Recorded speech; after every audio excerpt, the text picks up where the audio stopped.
जो वारिपता गीता विनिमयो सर्गो मृषा धाम्ना स्वेन सदा निरस्तमुखं सत्यं परं धीमहि धर्मप्रोज्झितगीतवोऽत्र परमो निर्वत्सराणां सतां वेद्यं वास्तवमत्र पश्यतं तापत्रयोन्मुखं जास्ति पूर्णं श्रीमद्भागवते महामुनिकृते किं वा परैरीश्वरः सद्यो हृदवर्धते अत्र कृतिभिः शुश्रूषविस्तक्षणात् निगमकल्पतरोर्गलितं फलं सुखमुखादमुद्रसंयुतं पिबत भागवतं रसमालयं मुहुरहो रसिकाः विभावकाः नारायणं नमस्कृत्य नरं चैव नरोत्तमं देवीं सरस्वतीं व्यासं ततो जयमुदीरयेत् कृष्णाय वासुदेवाय देवकीनन्दनाय च नन्दगोपकुमाराय गोविन्दाय नमो नमः नामसङ्कीर्तनं यस्य सर्वपापप्रणाशनं प्रणामो दुःखशमनः तं नमामि हरिं परं ஊனிடைசூர்வைத்து எம்புதூநாட்டி உரோமம் மெய்து 9 வாசல் தானுடலை பிரியும் போது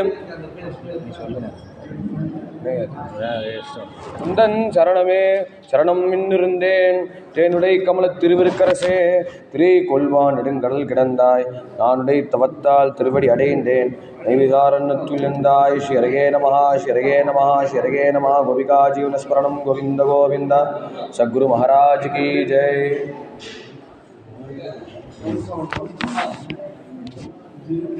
कथितो वंशविस्तारः भवता सोमसूयोः राज्यां शोभयवंशानां சரித்தம் பரமாத்புதம்.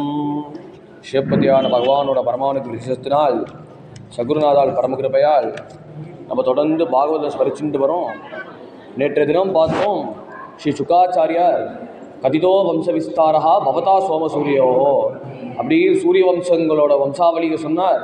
சந்திரவம்சத்து ராஜாக்கள் 2 பேருமே சொன்னார். ராஜ்யாம் சோபய வம்சானாம் சரித்தம் பரமாத்புதம். அது மேலே பரீட்சித் மகாராஜ் சொல்கிறார், ஆச்சாரியரே குருவே சுவாமி நீங்கள் நல்லா சொன்னேன், சூரிய வம்சமோட கதையும் சந்திரவம்சம் கதையும் நல்லா சொன்னேன்.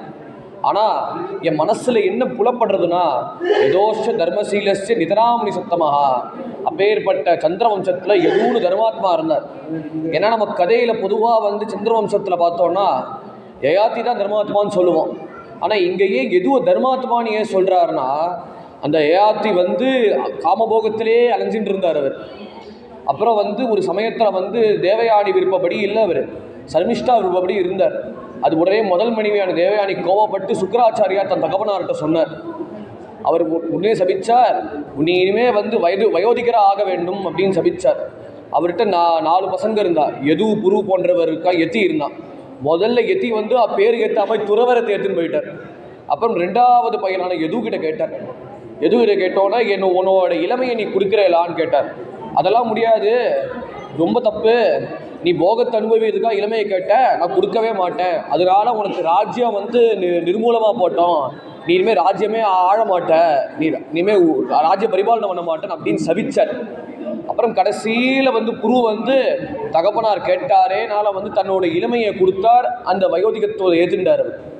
அப்படி நீங்கள் யதோஷ தர்மசீலஸ்டன் ஏன் சொல்கிறாருன்னா இவர் மறுத்ததுனால யதோஷ தர்மசீலஸ்டன் இல்லை, இவருக்கு தர்மத்தை காட்டினார். சும்மா காமபோகத்துக்காகவே இளமையை கொடுக்கக்கூடாது.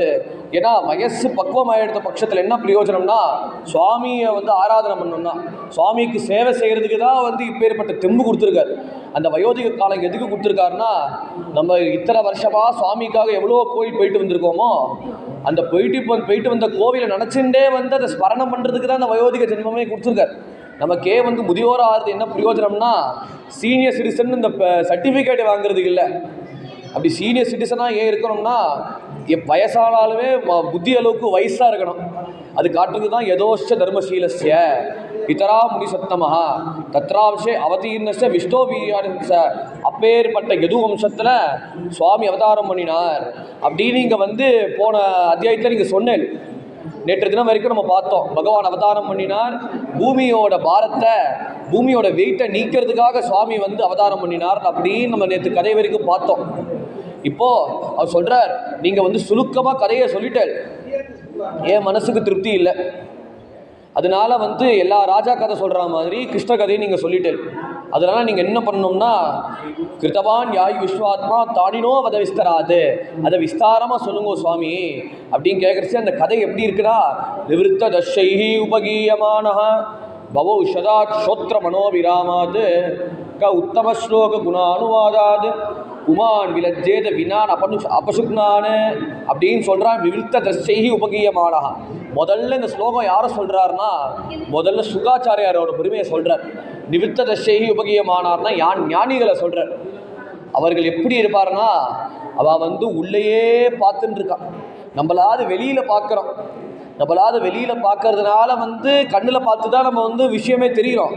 ஆனால் ஞானிகள் என்ன ரொம்ப விசித்திரமாக இருப்பாள், ரொம்ப யூனிக்காக இருப்பாள். எப்படின்னா, அவள் வந்து எல்லாத்தையும் உள்ளே பார்க்கறதுனால நம்ம என்ன மனசில் நினைக்கிறோம் அவளால் பேச முடியும், அவளால் ப்ரெடிக்ட் பண்ண முடியும், எடுத்து சொல்ல முடியும்.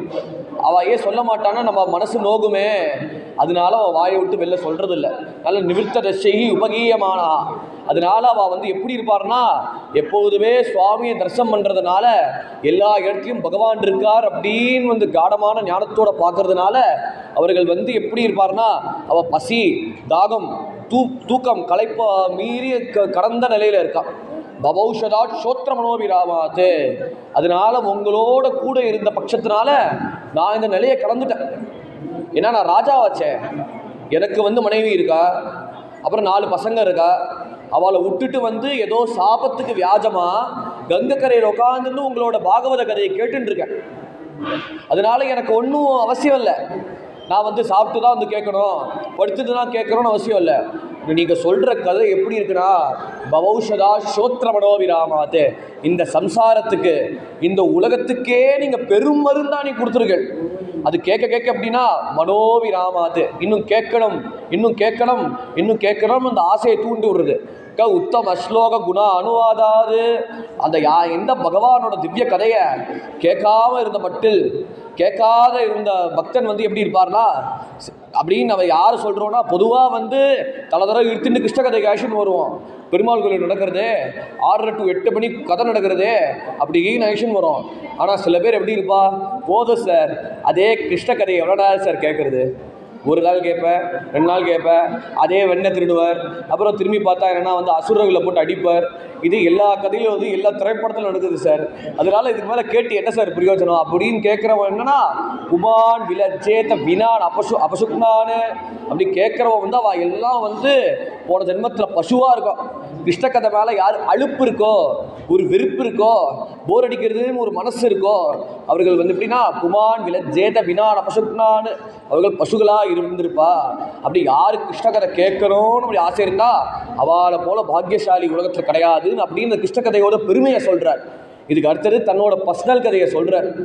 தான் எதனால வந்து கிருஷ்ண கதையை கேட்குறேன், தான் எதனால வந்து கிருஷ்ண கதையை வந்து ரசிக்கிறேன் அப்படின்னு வந்து தனக்கும் கிருஷ்ணரோட சம்பந்தத்தை அந்த ஸ்லோகத்தை சொல்றார். பிதாமகாமே சமரே அபரஞ்சேஹி தேவவிரதாத்யாதிரதை திமிங்கலைஹி துரத்யம் கௌரவ சைன்யசாகரம் கிருத்வா தரன் வத்ச பதம் ஸ்ம எப்ளவாக.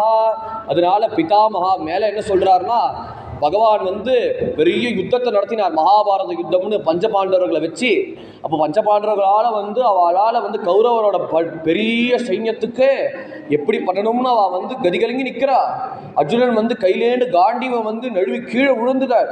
அப்புறம் கையெல்லாம் அப்படியே திணறார், அப்புறம் கையெல்லாம் நடுங்கிறது. எதனாலனா, நம்ம வந்து ராஜ்யத்தை சம்பாதிக்கிறதுக்காக தாயாதி பங்காளி கொலை பண்ணுறோமே, இது அதர்மமா அதர்மமான் அப்படின்னு நம்ம நெடுங்குறா. ஆனால் சைன்யம் பார்த்தா பயங்கரமான சைன்யம். அங்கே யாருன்னா அப்போ கௌரவரை வந்து யாருன்னா சமுத்திரம்னு சொல்கிறாங்க.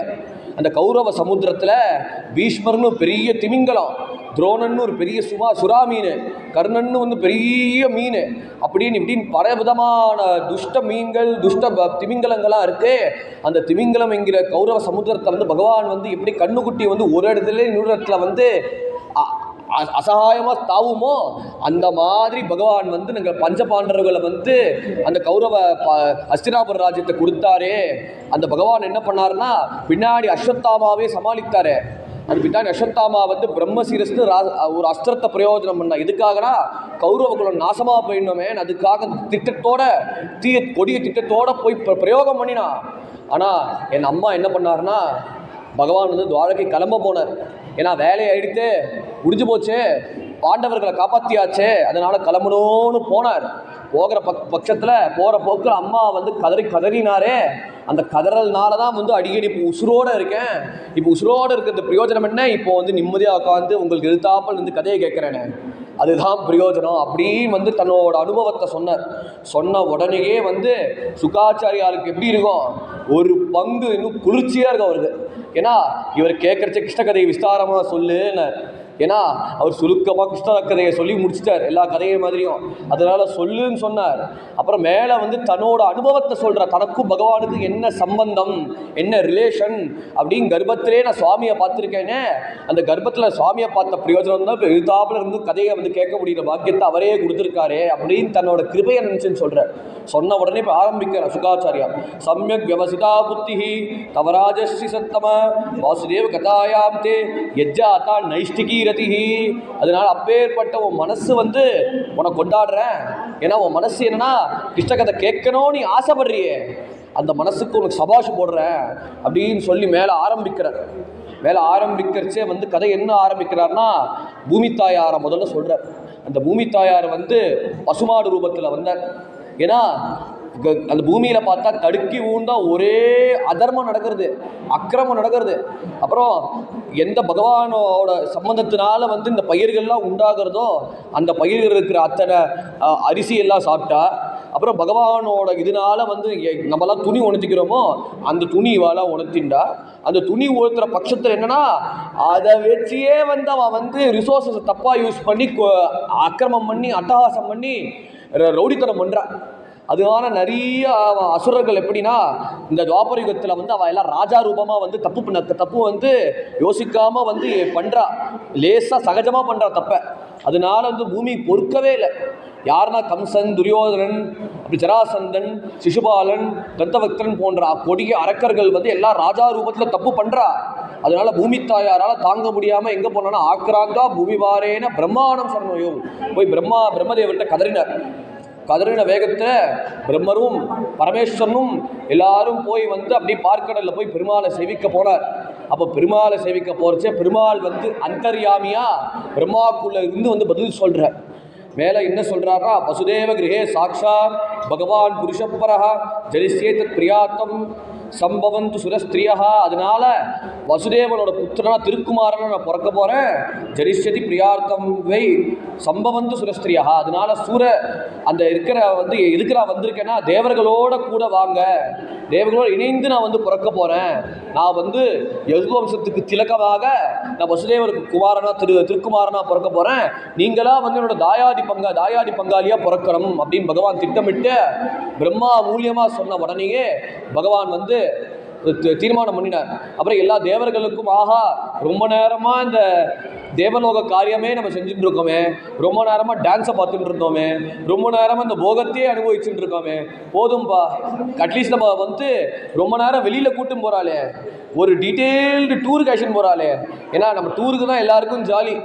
ஏன்னா நம்ம வந்து ரொம்ப நேரம் முண்டேனா மொனோட்டனஸாக ஒர்க் பண்ணி போர் அடிச்சு போச்சே. அதனால ஒரு டூருக்கு அழைச்சின்னு போனோம்.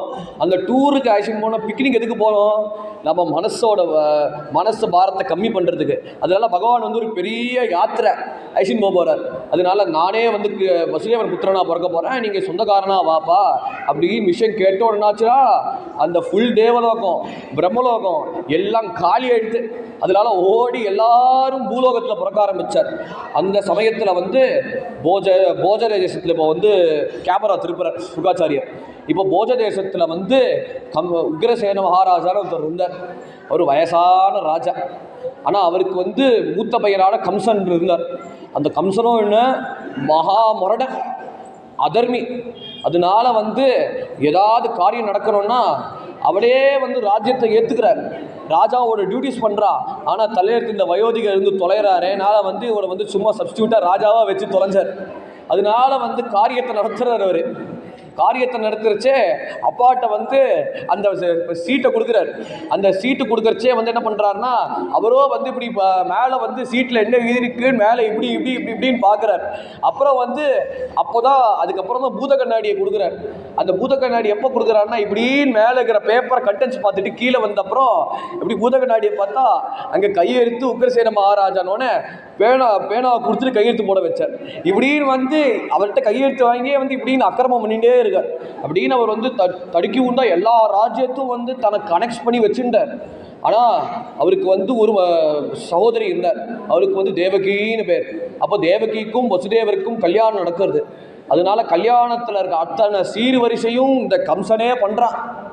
எதுக்காகனா பொதுவாக வந்து அசடுன்னு உலகத்தில் வந்து அசடுகள் இருப்பா.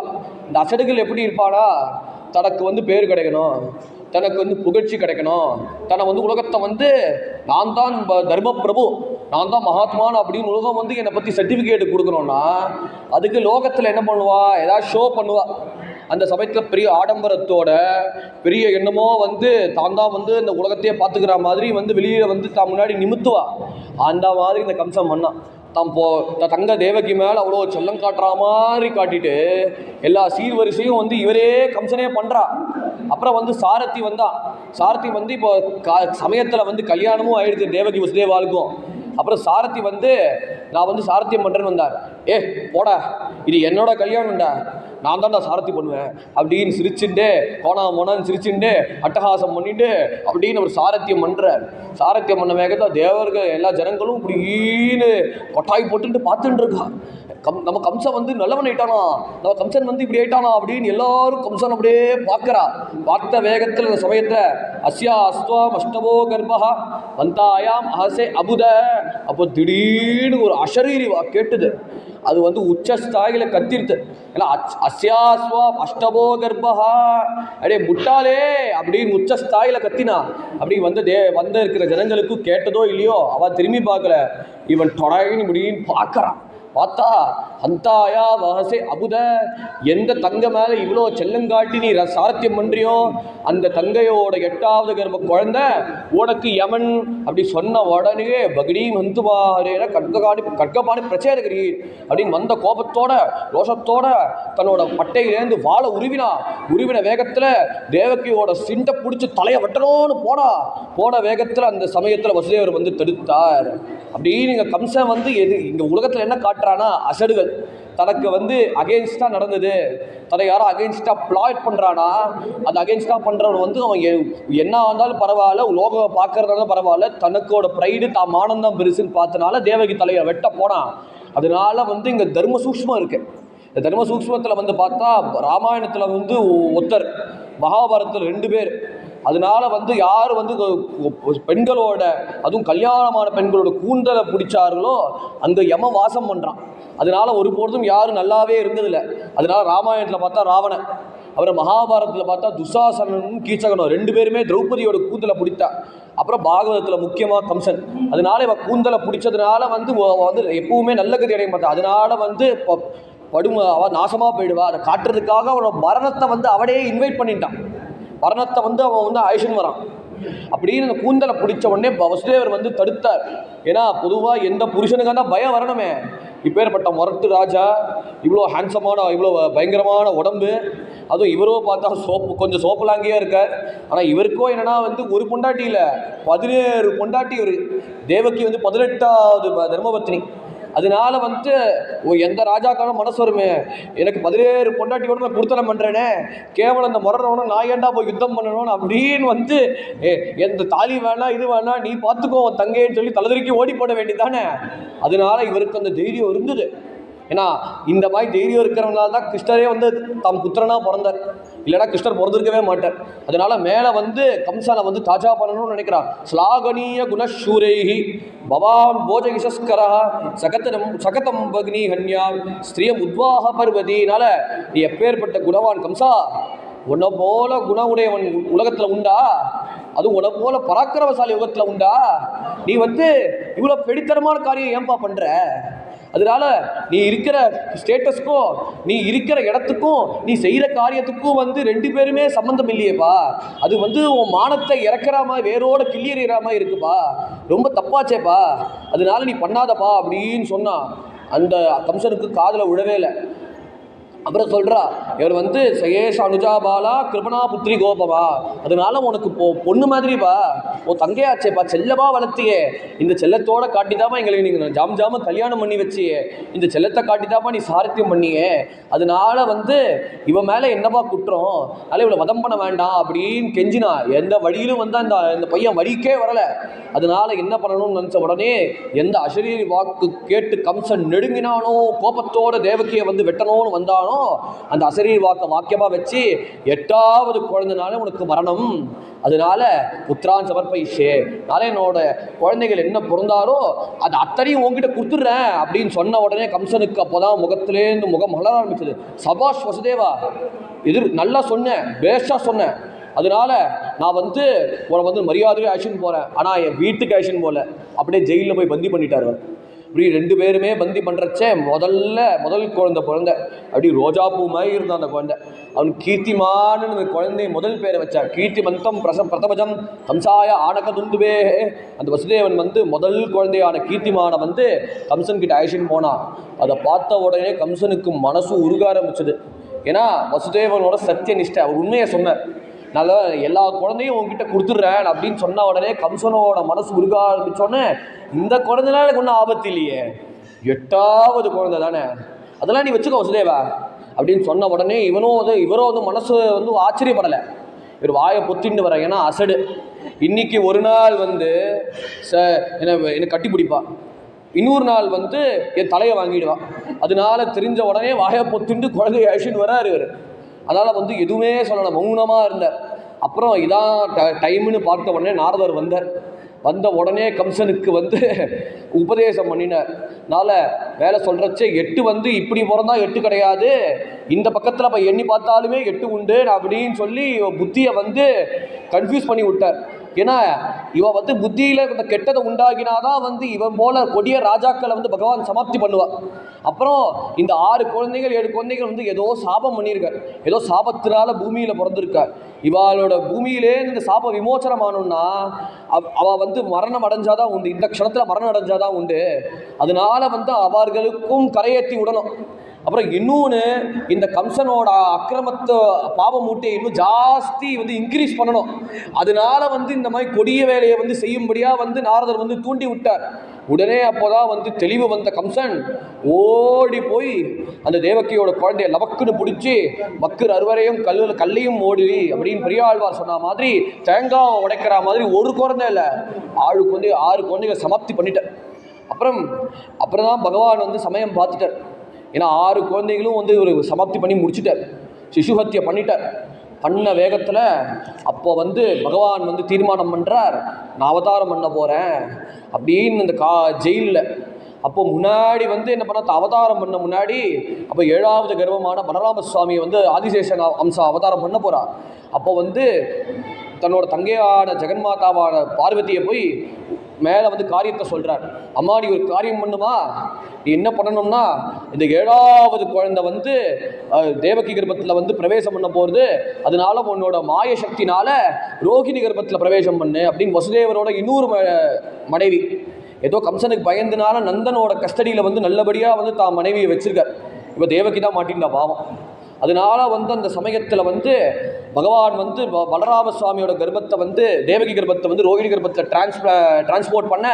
அப்புறம் அம்பாவை சிக்னல் காட்டினர், நீ அவதாரம் பண்ணணும், நீ யாரை அவதாரம் பண்ணு, எங்கே அவதாரம் பண்ணணும்னா யசோதைக்கு குழந்தையா நீ அவதாரம் பண்ணணும். அவதாரம் பண்ண உடனேயே உனக்கு நிறைய பேர் துர்கேதி பத்ரகாளீதி விஜயா வைஜெயந்திச்ச. அதனால எல்லா ஜனங்களும் தான் கஷ்டம் வந்தால் உன்கிட்ட கதறுவா, நீ என்ன பண்ணுவ, எல்லா கஷ்டத்தையும் நீ நீக்குவ. எல்லா கஷ்டம் நீக்கிறதுனால உனக்கு நிறைய பேர் வரும், உனக்கு துர்கைன்னு பேர் வரும், அப்புறம் பத்ரகாளின்னு பேர் வரும், அப்புறம் விஜயான்னு பேர் வரும், அப்புறம் வைஜெயந்தின்னு இப்படின்னு பகவான் அஷ்டோத்திரம் பண்றா அம்பிகையை. இப்படின்னு அம்பிகையை ஸ்துதி பண்ண உடனே பகவான் ஆக்கியபடி அவள் வசுதேவ நந்தகோபுர கிரகத்தில் அவதாரம் பண்ண போகிறான். ஆனால் அந்த அம்மாக்கோ என்ன மனசுனா, சுவாமியை விட்டு போகிறோமே, அண்ணா நீ வந்தால் நல்லா இருக்குமே அப்படின்னு வினயமாக கேட்ட உடனே சுவாமி சொன்னால், கவலைப்படாதம்மா, நானும் கோகுலத்தில் வரப்போகிறேன், கவலைப்படாத அப்படின்னு பகவான் சமாதானப்படுத்திட்டு, நான் தேவகி கர்ப்பத்துக்குள்ளே பிரவேசம் பண்ண போகிறேன் அப்படின்னு தேவகி கர்ப்பத்துக்குள்ளே பிரவேசம் பண்ண உடனே அந்த தேவகி எப்படி இருந்தானா மேலே சொல்கிறா, அதோ ஜெகன் மங்கள வச்சுதாம்சம் சமாஹிதம் சூரசுதேன தேவி ததார சர்வாத்மக ஆத்மபூத்தம் காஷ்டாகிதா ஆனந்தகரம் மனஸ்தா. அப்போ கம்சனுக்கு என்னன்னா, கஞ்சன் வயிற்றில் நெருப்பென்ற நெடுமாலே அவருக்கு மனசு தீ பிடிக்கிற மாதிரி ஓடுறார், தலைவிரி கோலமாக கம்சன் ராவணன் வந்து இந்த தேவகியை ஒழிச்சு கட்டியே தீரணுமே, 7வது கர்ப்பமா 8வது கர்ப்பமான்னு அப்படின்னு அவர் தலை பிச்சுக்கிறது. எதனா பண்றது ஒருத்தர் வந்து கொல்லாதன்றா, ஒருத்தர் வந்து அப்படியே விட்டுருன்றா, இப்படின்னு எதை சொல்லி கேட்கறது, என்ன பண்றது இப்படின்னு கம்சன் வந்து கதி கலங்கி நிற்கிறா. அப்போ அந்த தேவகி அம்மாவோ வந்து தூங்கிட்டு இருந்தா. அதை தூங்குறச்சே இந்த போஜேந்திர கேகமான இந்த ஜெயில், அந்த ஜெயில் வந்து வெளியில ரொம்ப கும்மிருட்டா இருக்கு. ஆனா அவங்க மட்டும் ஏன் சோபிக்கிறான்னா, பகவான் வந்து ஜெகன்மங்கல அச்சுதாம்சம் அப்படின்னு வந்து சர்வ அம்சமோடையே சுவாமி வந்து அப்படி சேவிக்கிறார். அந்த சேவிச்ச உடனே கர்ப்பஸ்ரீமான சுவாமி இருக்க, அவரோட இருந்த பிரசன்ஸ் என்னாச்சுன்னா சுற்றி இருக்கிற அத்தனை கும்மிருட்டையும் வந்து வெளிச்சமா உண்டாகிற மாதிரி உண்டாகினா. அப்படின்னு நம்ம வயிறு வந்து ரொம்ப ஒளி மாதிரி இருக்கு. அதை பார்த்த உடனே கம்சன் வந்து நெருங்கலாம், தேவகியை வந்து வதம் பண்ணலாம் அப்படின்னு நேர போய் பார்த்தா அவ மனசு தடுத்துதான். ஏன்னா அவருக்கு ஹிரண்யகசிபுக்கு அதை தெரியும்.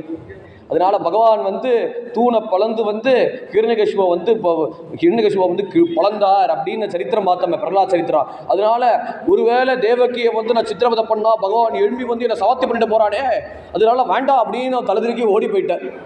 அப்புறம் உள்ள இந்த பீதியிலேயே இந்த கம்சன் இருந்தான். அப்புறம் அந்த சமயத்தில் வந்து எல்லாருமே வந்து அந்த சமயத்தில் வந்து எப்போ தேவகியோட கர்ப்பம் வந்து குடியிருந்த கோயிலாட்டமாக அப்படி சுத்தமாக இருக்கும், பகவான் மட்டும் உள்ள பிரவேசம் பண்ணினாரோ, அப்போ தேவர்கள் எல்லாரும் தட்டு தாம்பூலோட கை கூப்பிட்டு அந்த தேவகி எங்கே இருக்காலோ அதுதான் கோவில். தேவகி இந்த பிரவேசத்தில் வந்து எல்லாரும் கை கூப்பிண்டு பிரார்த்தனை பண்ற.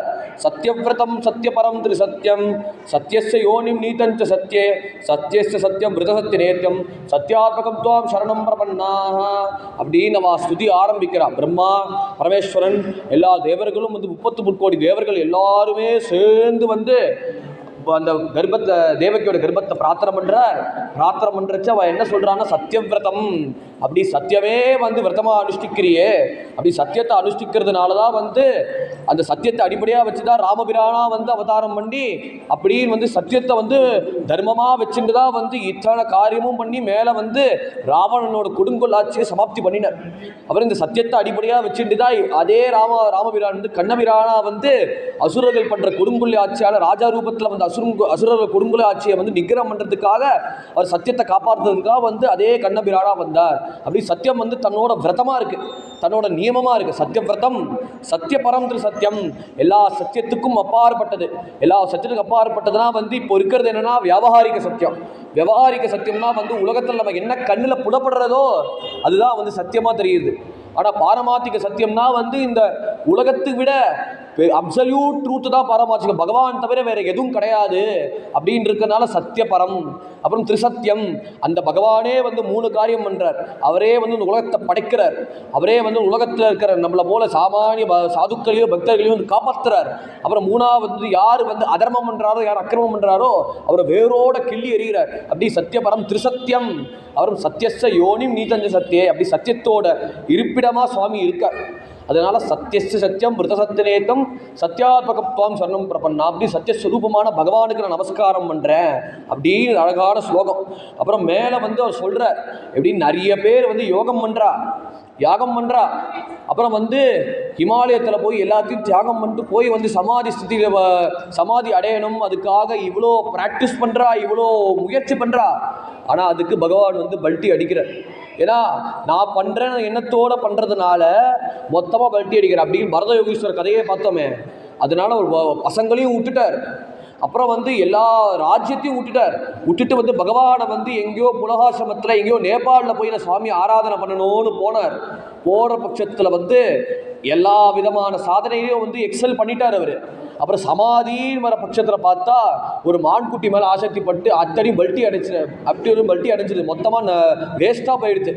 அதனால சுவாமி என்ன சொல்கிறாருன்னா, நீ வந்து சாதனை பண்ணுற சமாதி பண்ணுற இத்தனை தியானம் பண்ணுற, அந்த தியானம் வந்து பிற்காலத்தோட பல்ட்டி அடிச்சிடும்.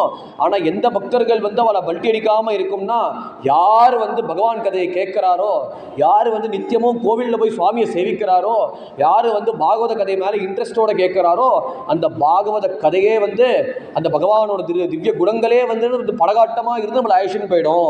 அதான் சொல்கிறார், தொய் அம்புஜாக்ஷா அகில சத்வதாம்னி சமாதினா வேசித சேதசேகே தொத்பாத போத்தேன மகத்கிருதேன குருவந்தி கோ வத்சபதம் பவாத்தியும் தொத்பாத போத்தேன மகத்கிருதேன. அப்படின்னு உன்னோட திருவடியே அவன் திருவடியை ஆசிரியிக்கிற மகத்கிருதேன எந்த வியாசர் சுக்கர் காட்டின் அந்த பாகவதமோ போன்ற நிறைய கிரந்தங்களோ பக்தியை உண்டாக்குற கிரந்தமோ பக்தியை உத்பவிக்கிற கிரந்தமோ அதுவே வந்து உன்னை அழிச்சுன்னு போயிடும்.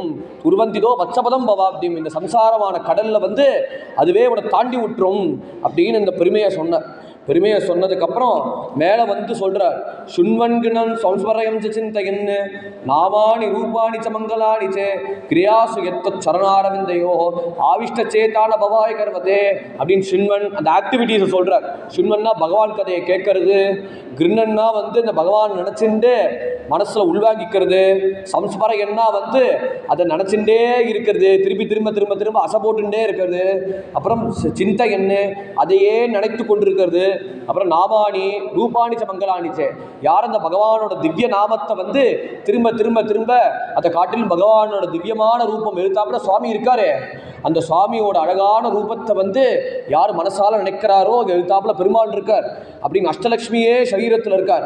அந்த ரூபத்தையே நினைச்சுட்டே திரும்ப நினைச்சுட்டு இருந்தாலே அதுவே என்னன்னா கிரியாசேத்த சரணாரவிந்தையோகம், அதுவே நமக்கு மங்களத்தை கொடுக்கும். அந்த மங்களத்தை விட என்னன்னா பகவானோட சரணாரவிந்தத்தில் பகவானோட திருவடி தாமரையில் வந்து நமக்கு ஒரு இடத்தை கிடைச்சிடும் அப்படின்னு ஆவிஷ சேத்தான பவாய் கல்பட்டை அவர்களுக்கு வந்து இந்த சம்சாரமோ இந்த உலகியல் கஷ்டமோ அவளை வந்து ஒருபொழுதும் அண்டாது அப்படின்னு பகவானுக்கு சம்பந்தப்பட்ட ஆக்டிவிட்டீஸை சொன்னார். அப்புறம் மேலே வந்து தேவக்கியை வந்து சமாதானப்படுத்தினார். அம்மா கவலைப்படாதம்மா, மாபூத் பயம் போஜபதே முமுர்ஷோ கோப்தா எதுனா பவிதா தவாத்பஜா, அதனால அம்மா நீ ஒன்றும் கவலைப்படாதம்மா, நீ ஒன்றும் பயப்படாத. உன் வயத்தில் வந்து யார் இருக்காருன்னா சாக்ஷாத் நாராயணர் இருக்கார். அந்த நாராயணர் வந்து எப்போ வெளியில் வந்தாரோ அந்த கம்சனுக்கே காலனாக இருக்க போகிறார் அவர் அப்படின்னு வந்து தேவர்கள் எல்லாரும் வந்து பாதி பிரஜையில் இந்த தேவகியை சமாதானம் படுத்திட்டு அவள் வந்து உள்ளே இருக்கிற பகவானை பிரார்த்தனை பண்ணிட்டு அவள் சுஸ்தானத்துக்கு கிளம்பிட்டார். இப்போ பகவானோட திரு அவதாரம் ஆரம்பிக்கிறார். அத்த சர்வகுலோபேதா இப்போ சகுனத்தை சொல்கிறார். காலப்பரமசோபனா இருக்கே வாஜ ஜன்மக்ஷம் சாந்தக்ஷகிரகதாரகம் அப்படின்னு வந்து அத்த சர்வகுலோபேதா காலப்பரமசோபனா. காலமும் என்ன நல்ல காலம், அந்த நல்ல காலத்தில் என்னன்னா வந்து அங்கே சுற்றி வந்து அப்படி வந்து எல்லாமே வந்து ஆகாசம் வானம் எல்லாம் நிர்மலமாக இருக்குது. அப்புறம் வந்து அங்கே இருக்கிற நட்சத்திரங்கள் எல்லாம் வந்து டால் அடிக்கிறது. அப்புறம் இத்தனையும் இருக்கச்ச அந்த யமுனை எப்படி இருந்தானா ஃபாஸ்ட்டாக பிரவகிக்கணுமே, ஏன்னா நதியாச்சே, நதினா வந்து படம் ஆறாச்சு கடகடன்னு ஓடணுமே. அதனால் இந்த சமயத்தில் பார்த்தா அந்த ஆறு வந்து மந்தம் மந்தம் ஜலதராக மொல்ல போகிறது. ஏன்னா பகவான் வர பிறக்க போகிறாரே, அப்பேற்பட்ட மதுரா. அந்த மதுரா வந்து எத்திர சந்நீதோ ஹரிஹி, எப்போதுமே பகவான் வாசம் பண்ணுற மதுரை அப்படின்னு. மதுரைனா யூபியில் இருக்கிற மதுரா. அந்த மதுராவில் வந்து பகவான் அவதாரம் பண்ண போகிறா, திரு அவதாரம் பண்ண போகிறார். அப்படி பகவான் திரு அவதாரம் பண்ணுறச்சு ஆவணி மாதம். அப்புறம் கரெக்டாக என்னென்னா வந்து அஷ்டமி திதி, அப்புறம் முக்கியமாக வந்து ரோஹிணி நட்சத்திரம். அந்த நட்சத்திரத்தில் வந்து சுவாமி என்ன பண்ணுறாருன்னா நிசீதே தம் உத்பூத்தே ஜாயமானே ஜனார்தனே தேவக்கியாம் தேவரூபிணியாம் விஷ்ணோஹோ சர்வர் குஹாசயா ஆவிராசி யதாபிராஜம் திசி இந்துரிவ புஷ்கலஹா. எப்படி சந்திரன் வந்து வடக்கு பக்கத்தில் வந்து சோபிக்குமோ அந்த மாதிரி இந்துரிவ புஷ்கலஹா அப்படின்னு சந்திரன் சோபிக்கிற மாதிரி பகவான் சோபிக்கிறார் அப்படின்னு. ஆவிராசி ஏதோ நம்மளை மாதிரி பிறந்து குவான்னு சுவாமி கத்தலை, அப்படி பிறக்கறச்சே வந்து ஆவிராசி தோன்றினார் அப்படின்னு இங்கே அழகாக சுகாச்சாரியா சொல்கிறார். ஏன்னா பகவான்னு காட்டுற அவதாரம் தான் கண்ணபிரான் அவதாரம். ராமாவதாரத்தில் முழுக்க பார்த்தா தான் மனுஷன்னு போற்றே பண்ணினார். அப்புறம் தாரை ஸ்துதி பண்ணார். முக்கியமாக பிரம்மா ஸ்துதி பண்ண போகிற பின்னாடி மண்டோதரை ஸ்துதி பண்ணா. பெரிய பெரிய பதிவிரதைகள்லாம் வந்து எல்லாருமே வந்து ராமரை பார்த்து பகவான் பகவான் பகவான் பகவான் ஸ்துதி பண்ணுறார். ஆனால் அவர் என்ன பண்ணார், ஆத்மானம் மனுஷம் மன்யே ராமம் தசரதாத்மஜம், நான் வந்து சாமானிய மனுஷன் தசரதனோட திருக்குமாரன் சக்கரவர்த்தி திருமகன் அப்படின்னு தன்னை வந்து சொன்னார். ஆனால் இங்கே அதெல்லாம் கிடையாது. நான் பகவான் காட்டுறதுக்காக ஆவிராசி அப்படின்னு பகவான் வந்து தோன்றினார். எப்படி தோன்றினார்னா அது அழகா சுகாச்சாரியா சொல்றார். தபத்புதம் பாலக மன்புஜேக்ஷணம் சதுர்புஜம் சங்க கதாயுதாயுதம் ஸ்ரீவத்சலக்ஷணம் கலசோபிகோஸ்துபம் பீதாபரம் சாந்திரபயோத சௌபகம் மார்க வைதூரிய கிரீட குண்டலர் துஷா பரிஷ்வக்த சஹஸ்ர குண்டலம் உத்யாமகான் சங்கர கங்கனாதிபிஹி விலோச்சமானம் வசுதேவ வைக்ஷத. தமத்புதம் பாலகம் அம்புஜேக்ஷணம், அதனால தமத்புதம் ஏன்னா இங்கே அத்புதம்னா வந்து எதனால சொல்கிறாருன்னா நிறைய அர்த்தங்கள் சொல்லலாம் அதுக்கு தமத்புதம்னு அப்படின்னு வந்து பிறந்ததே வந்து தன்னோட தகப்பனார கட்டளையிடுறார். தர்கிமாம் கோகுலம் பிரஜேன, கோகுலத்தை கொண்டு விடு அப்படி சொன்னதுனால தம் அத்புதம். அப்புறம் பின்னாடி வந்து கோகுலத்தில் பிறந்து பூதனை சகடாசுரன் திருநாவர்த்தன் போன்ற கொடு அரக்கனை வந்து சமாப்தி பண்ணினாரே, வெறும் ஒரு ஃபுட்பால் பந்து உதைக்கிற மாதிரி அசுரர்களை சமாப்தி பண்ணினாரே, தம் அத்புதம். அப்புறம் முக்கியமான பிரம்மாவோட கர்வத்தை அடக்கினாரே, அந்த பிரம்மா வந்து பகவானை வந்து சந்தேகப்பட்டானே, அப்படி பிரம்மா சந்தேகப்பட்ட பிரம்மாவோட கர்வத்தை அடக்கிறதுனால தமத்புதம். அப்புறம் முக்கியமாக இந்திரன் வந்து கிருஷ்ணன் வந்து சாமானிய மனுஷன் நினச்சி இடம் போட்டு வந்து சம்ஹாரத்துக்கு எப்படின்னு வந்து பிரளயத்துக்கு உண்டான மழையை வந்து தரதரன்னு கொண்டு வந்தாரு. அந்த மழையை வந்து வெறும் ஒரு சுண்டு விரலால் அந்த கோவர்தன மலையை தூக்கி வந்து அதை நிர்மூலமாக பண்ணினாரு, தமத்புதம். அப்புறம் முக்கியமானதை வந்து காட்டுத்தீயை வந்து மொத்தமாக குடிச்சாரு, தமத்புதம். அப்புறம் வந்த பாம்பு மேலே டான்ஸ் ஆடினாரு, காளியை நடத்தணும், தமத்புதம். அப்புறம் முக்கியமானது வந்து அது மன்மதனோட கர்வத்தை அடக்கிறதுக்காக வந்த குடும்பஸ்திரியான எல்லா கோபிகைகளோடு சேர்ந்து வந்து இந்த ராசக்கிரீடை பண்ணினாரு, தமத்புதம். பின்னாடி மதுரால பிரவேசம் பண்றச்சே குவலையா பீடத்தை வதம் பண்ணினார்.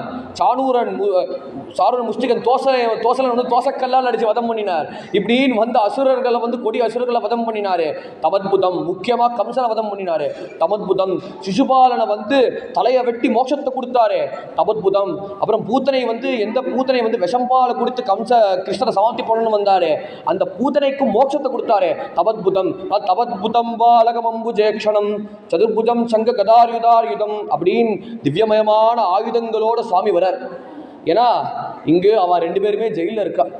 அவள் வந்து ஒரு தனி கிரேடில் வாங்கி தர முடியாது, குழந்தைய வந்து தாளாட்டுறதுக்கு கிளுகிழுப்பு வாங்கி தர முடியாது. ஏன்னா கம்சன் வந்து இவளை டார்ச்சர் பண்ணுறதுக்குன்னு ஜெயிலையே போட்டுட்டார். அதனால வந்து என்ன வாங்கி தரணும், என்ன கிளுகிழுப்பாக வாங்கி தரணும்னு வந்து இவா திணறுவாளே. அதனால தானே வந்து கிளுகிழுப்பு கொண்டு வரணும்னால சதுர்புஜம் சங்க கதாயுதாயுதம். அதனால கூட்டி நாராயணர் குருவாயூர் கோயிலை பார்ப்போமே, சுவாமி எவ்வளோ சின்னதாக இருப்பார், அந்த மாதிரி குட்டி நாராயணர் கையில் வந்து சங்கத்தோட, கையில் சக்கரத்தோட, கையில் கதையோட, அப்படி பத்மத்தோட சுவாமி வரார். அந்த வந்த வேகத்தில் எப்படி இருக்குன்னா, சுவாமியே கிளுகிழுப்பை கொண்டு வந்து வசுதேவா நீ வச்சு கிளுகிழுப்பை பண்ணுன்னு அப்படின்னு சுவாமி கொடுக்குற மாதிரி கொண்டு வரார். அதை பார்த்த உடனே கழுத்தில் என்ன ஸ்ரீவத்ச லட்சம் கணசோபி கௌஸ்துமம். அவர் ரொம்ப குட்டியாக இருக்கால, அந்த குட்டியாக இருக்கனால ஏற்ற மாதிரி மச்சமும் ரொம்ப குட்டியாக இருக்குது, ஸ்ரீவத்ச லட்சம் கலசோபி கௌஸ்துபம் அப்படின்னு. அவர் கலனா கழுத்து, அந்த கழுத்தில் வந்து கௌஸ்துபமணி தரிச்சுட்டு இருக்கா. பொதுவாக பெருமாள் இருக்கச்சே கௌஸ்துபமணி வந்து கொஞ்சம் பெருசாக இருக்கணுமே, இப்போ பெருமாள் குட்டியாக இருக்கலாம், கௌஸ்துபமணி வந்து மில்லிமீட்டர் சைஸில் இன்னும் குட்டியாக இருக்குது, கலசோபி கௌஸ்துபம் பீதாம்பரம் சாந்திர பயோத சௌபகம். அப்புறம் பொதுவாக வந்து கச்சம் பெருசாக இருக்கும், இப்போ பெருமாள் குட்டியாக இருக்கனால கச்சமும் ரொம்ப குட்டியாக இருக்குது, மஞ்ச கச்சம். அப்படி மஞ்சக்கல்ல பஞ்சகச்சத்தை கட்டிட்டு சுவாமி வரார். அப்படி வந்துட்டு கிரீடமும் குட்டியாக இருக்குது. எல்லாம் பார்த்தா சுவாமியை வந்து குழந்தை எப்படி அலங்காரம் பண்ணணும் எப்படி இருக்குமே, பொதுவாக நம்ம குழந்தை கிருஷ்ணரா பாவிச்சு அலங்காரம் பண்ணால் எப்படி இருக்குமே, அந்த மாதிரி இந்த குழந்தை தானே அலங்காரம் பண்ணி தானே டிசைன் பண்ணிட்டு தேவகி வசுதேவ பின்னாடி நின்ற உடனே அவளுக்கு வந்து குழந்தைய பார்த்து கொஞ்சோன்னு தோணலை, உடனே வந்து ஸ்துதி பண்ண ஆரம்பிச்சா. விதிதோஸ்மி பவா சாட்சாத் புருஷா பிரகிருதே பரஹ கேவலானுபவானந்த ஸ்வரூபா சர்வ புத்தி திக்கு அப்படின்னு வந்து பரமாத்ம ஸ்வரூபம் அப்படின்னு வசுதேவர் வந்து ஸ்துதி பண்ணார். ஸ்துதி பண்ண உடனே தேவகி அம்மாவும் ஸ்துதி பண்ணினா. ஸ்துதி பண்ண உடனே அம்மா வந்து மேலே சொல்கிறா, தம் பிரார்த்தனையை சமர்ப்பணம் பண்ணுறா.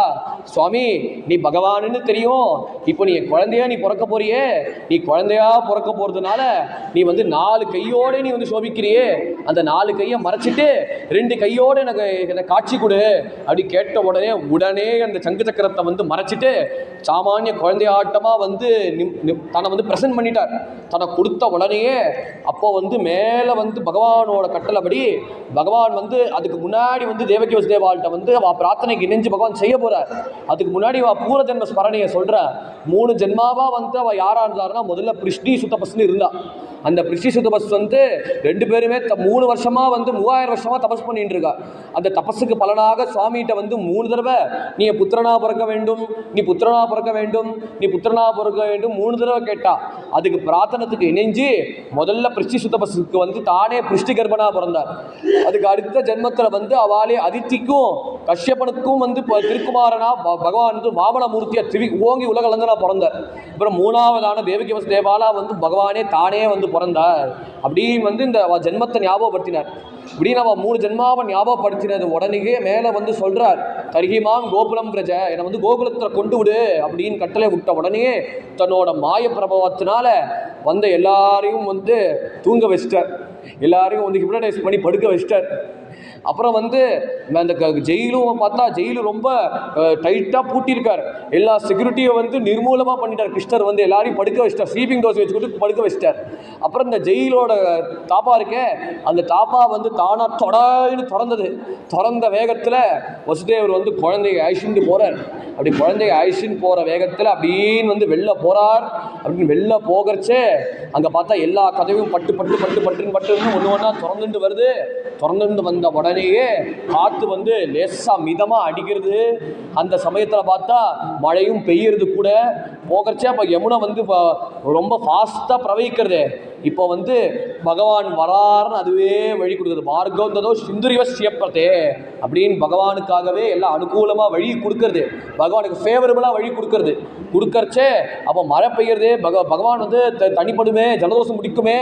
அதுக்கு வந்து வசுதேவர் கவலைப்பட்டார். சேஷோன்வகாத் வாரி இவாரையன் பனை அப்படின்னு கொடை தூக்குற மாதிரி ஆதிசேஷன் வந்து தன்னோட பணாமுடியை சாஸ்திர பணாமுடியை தூக்கிண்டு கொடையாட்டமாக வந்து வசுதேவரை வந்து காவல் காத்துண்டு போனார். அப்படின்னு போகிறச்சே கடைசியில் வந்து கோகுலத்தில் வந்தார். அங்கே பார்த்தா வந்து குழந்தையே பார்த்துட்டார். அந்த சமயத்தில் எந்த துர்கை வந்து நான் வந்து கோகுலத்தில் அவதாரம் பண்ண போகிறேனோ அந்த அம்மா கண்ணு மூச்சுட்டு பார்க்குறா. கண்ணன் வருவாளா, அண்ணா வருவாளா, கிருஷ்ணண்ணா வருவாளா இப்படின்னு கண்ணை மூச்சுட்டு இப்படின்னு பார்க்குறா. அந்த சமயத்தில் வந்து இந்த வசுதேவர் வந்து தன் குழந்தைய கொண்டு வந்து நந்த பவனத்தை கொண்டு விடுறச்சு அந்த குழந்தைய வந்து யசோதா பக்கத்தில் படுக்கும்படியாக வச்சார். அந்த குழந்தைய வந்து 1 முறை பார்க்குறா, 2 முறை பார்க்குறா, 3 முறை பார்க்குறா. அப்புறம் வந்து கண்ணனை பிரியறவருக்கு மனசு இருக்குமா? ஏன்னா தன்னோட குழந்தையாச்சே, பகவான் அவதாரம் பண்ணினாரே. அதனால அந்த பகவானை வந்து ஸ்தூலமாக வெளியில் ஊட்டுற மாதிரி விட்டுட்டு பகவான் வந்து சூக்ஷ்மமாக அந்த ஹிருதயத்தில் தைக்கும்படியாக வச்சு அந்த இன்னொரு குழந்தைய வந்து அழிச்சுன்னு போயிட்டார். அந்த போகிற போக்கில் அந்த குழந்தைய அழிச்சுன்னு போனாலா அப்போ எந்த கதவுலாம் திறந்துருக்கோ அதெல்லாம் டடான்னு எல்லாம் மூடிடுது. அப்புறம் வந்து வந்த எல்லா காவலாளிகளும் கொஞ்சம் பிரக்ஞை வந்து லேசாக எழுந்துக்கிற மாதிரி எழுந்துண்டா. உடனே அந்த குழந்தை வீணு கத்தின வேகத்தில் கம்சனுக்கு அப்போ தான் கொலவெறி பிடிச்சது. ரொம்ப நேரம் தூங்காமல் இருந்திருக்கோமே, ரொம்ப நேரமாக அந்த 8வது கர்ப்பம்னு அந்த அசரீரி வாக்கு வேற சொல்லி தொலைஞ்சுதே. அதை நினச்சுட்டே கம்சன் வந்து கட்டுக்குடுமி அவுத்துண்டு அப்புறம் வந்து மதுபான மத்திரனாக ஒரு வஸ்திரத்தோட கையில் வந்து வாளோட கம்சன் வந்து பல்ல கடிச்சுண்டு வந்து ஆரம்பமாய் பல்ல கடிச்சுண்டு நேரம் தேவகியோட அறையில் வந்தார். அந்த ஜெயிலில் வந்த வேகத்தில் கம்சன் வந்து அந்த குழந்தைய பிடிக்கணும்னு பிரயாசம் பண்ணுறார். தேவகி அம்மாவை வந்து ஒரு ஸ்டெப் 2 ஸ்டெப் தள்ளி போகிறா. ஏன்னா தன் குழந்தைய காப்பாற்றுறேன், ஏன்னா தன் குழந்தை இல்லையே. அதனால இது மேலே இருக்கிற ஆசையினால வந்து அந்த குழந்தைய விட்டு வைக்கலான்னு நினச்ச உடனே சொல்கிறா, பொன் குழந்தைனா வதம் பண்ண வேண்டானா, அதனால வந்து இதை விட்டு வச்சிடலானா அப்படின்னு சொன்ன உடனே அதெல்லாம் முடியாது, நான் விடவே மாட்டேன் அப்படின்னு பிடிச்சி இழுத்துட்டு தேங்காய் உடைக்கிற மாதிரி இன்னொரு உடைக்கணும்னு இந்த குழந்தைய வதம் பண்ணணும்னு வித்தியாசமாக ட்ரை பண்ணணும்னு பார்த்தா அந்த குழந்தை வந்து லெஃப்டில் ஒரு அரை விட்டுட்டு காலால் ஒரு உதச்சி திடீர்னு யுதாஷ்டமஹாபுஜா அப்படின்னு அஷ்டபுஜ துர்கையா கையில் வந்து சங்கம் சக்கரம் கதை அங்குசம் திவ்ய ஆயுதங்களோட சிவப்பு வஸ்திரம் தெரிஞ்சு சிவப்பு திலக்கத்தோட அம்பாள் வந்து சேவை சாதிக்கிற அஷ்டபுஜ துர்கையா. அதை பார்த்த உடனே கம்சனுக்கு அப்போதான் பிரக்ஞையே வந்தது. அவர் வந்து கண்ணை தொடச்சுட்டே இருக்கார். அப்படின்னு கண்ணை தொடக்கச்சு இப்படி பார்க்குறா. இப்படின்னு பார்த்த உடனே எங்கடா இருக்கான்னு இப்படின்னு பார்க்குறா. அப்படின்னு பார்த்த உடனே நேரம் வந்து அப்போதான் அந்த துர்க ரூபத்தை வந்து கொஞ்சம் அப்படி பிரக்ஞையோட பார்க்கச்ச அந்த துர்கா கத்துறா, கிம்மையா ஹதயா மந்த ஜாத்தக்கலுத்தவாந்த கிருது எத்தக்கோவா பூரசத்ரு மாஹிம்சி கிருபணாவிருதா. அதனால எந்த எதிரியை வந்து நீ நோக்கி ஓடுறியோ அந்த எதிரி வந்து வேற ஒருத்தி மகனாய் பிறந்து ஒருத்தின் மகனாய் ஒருத்தி வளர அப்படின்னு திக்க காட்டின வேற இடத்துல பிறந்து வேற இடத்துல வளர்ந்துட்டு இருக்கா. அதனால பயல ஜாக்கிரதை, சாதுக்களை இம்சை பண்ணாத, உன் காலம் நெருங்கிட்டு வருது, நீ நான் போகிற போக்கில் நல்லது சேர்க்கணும்னா சாதுக்களை இம்சை பண்ணாத அப்படின்னு ஒரு கர்ஜனை பண்ணிட்டு போகிறா. அது கர்ஜனை பண்ணுற பட்சத்தில் நான் வந்து பயலை உனக்கு லேசாக ஒழிச்சிடலாம். ஏன்னா நீ வந்து நான் வந்து சும்பனை வதம் பண்ணினேன், நிஷும்பனை வதம் பண்ணினேன், தூம்ரலோச்சனை வதம் பண்ணினேன், மகிஷாசுரனை வதம் பண்ணினேன், இப்படின்னு பல அசுரர்களை வதம் பண்ணியிருக்கேன். அதனால உன வதம் பண்ணுறதுக்கு வந்து ஜுஜுபி, அதில் உடனே உன வதம் பண்ணிடுவேன். ஏன்னா பவத் உபாசதோ ஜடில் மித்து உபாசாதிக்கிட்ட அப்படின்னு நாராயண பட்டத்தை சொல்கிற. ஏன்னா கம்சன் வந்து திருவடியை பிடித்தாடுற அம்பாளுக்கு அப்போ கருணை வந்துதான், அதனால இவனை வதம் பண்ண வேண்டாம். அதனால வந்து கர்ஜனையை வந்து இவனை பயத்தை வந்து உள்ளே இருக்கிற பயத்தை இன்னும் ஜாஸ்தி பண்ணணும் வந்து அக்ரவேட் பண்ணிவிட்டு அம்பாள் கிளம்பிட்டார். அப்புறம் அப்போ தான் வந்து கம்சனுக்கு வந்து கொஞ்சம் தெளிவு வந்தது. இவன் கத்துறதை பார்த்து அப்புறம் கம்சன் சிரித்தார். ஏதோ குழந்தை வந்தது, 4 வார்த்தை கத்திட்டு அப்புறம் வந்து ஏதோ நான் மிரட்டுவேன் கொள்ளுவேன் ஏதோ சொல்லிடுது அப்படின்னு பார்த்த உடனே இப்படின்னு கண்ணை விரித்து தலையில் அடிச்சுக்கிறார். தெய்வம் தான், அந்த மனுஷன் பொய் சொல்லுவா வாஸ்தவம், இப்போ தெய்வம் கூட பொய் சொல்கிறது பாரு அப்படின்னு தன்னை பார்த்து சிரிச்சுட்டு காலை ஊந்துட்டு வசுதேவாள்கிட்ட வந்து அம்மா நான் தப்பு பண்ணிட்டேன்ப்பா, நான் இனிமேல் உங்களை இப்படி கஷ்டப்படுத்த மாட்டேன் அப்படின்னு சொன்ன உடனே ஆத்மோபதேசம் பண்ணினேன். ஏன்னா விசித்திரமாக இருக்குது ஆத்மோபதேசம் பண்ணுறது. ஏன்னா ஆத்மோபதேசம் எப்போ வரணும்னா யார் வந்து கஷ்டம் வருது, கஷ்டம் வர பட்சத்தில் வந்து யாத்தா மனசை சுதாரிச்சுன்னு இருக்காரோ அவர்களுக்கு தான் ஆத்மோபதேசம் உண்டு. இந்த பையன் பார்த்தா 6 குழந்தைகளும் வலிகட்டாயமாக கொலை பண்ணிட்டு கவலைப்படாதமா ஆத்மா நித்தியம் தேவ நித்தியம் சொன்னால் அது மூடத்தனமாச்சே, ஷியர் ஃபூலிஷ்னஸ் ஆச்சே. அதனால வந்து உடனே ஆத்மோபதேசம் பண்ணி ஏதோ இவன் பேசிட்டு போகிறான் அப்படின்னு நினச்சி காதை கொடுத்து கேட்காம அவன் நவுந்து போயிட்டா. ஆனால் ரகசியமாக முக்கியமான துர்மந்திரிகள் அழிச்சுன்னு வந்தார். பிரலம்பன், பகன், சானூரன், திருநாவர்த்தன், முஷ்டிகன், சலன், தோசலன் எல்லாரையும் அழிச்சுன்னு வந்தார். பூத்தனையை அழிச்சுன்னு வந்தார். எல்லாரையும் அழிச்சுன்னு வரைச்சி ஒரு பெரிய சபையை கூட்டின வேகத்தில் அவள் வந்து கேட்குறா. அவள் கன்சனும் கண்ணை பிடிச்சிட்டு கணத்தில் கையை வச்சுட்டு உட்காந்துட்டு இருக்கார்.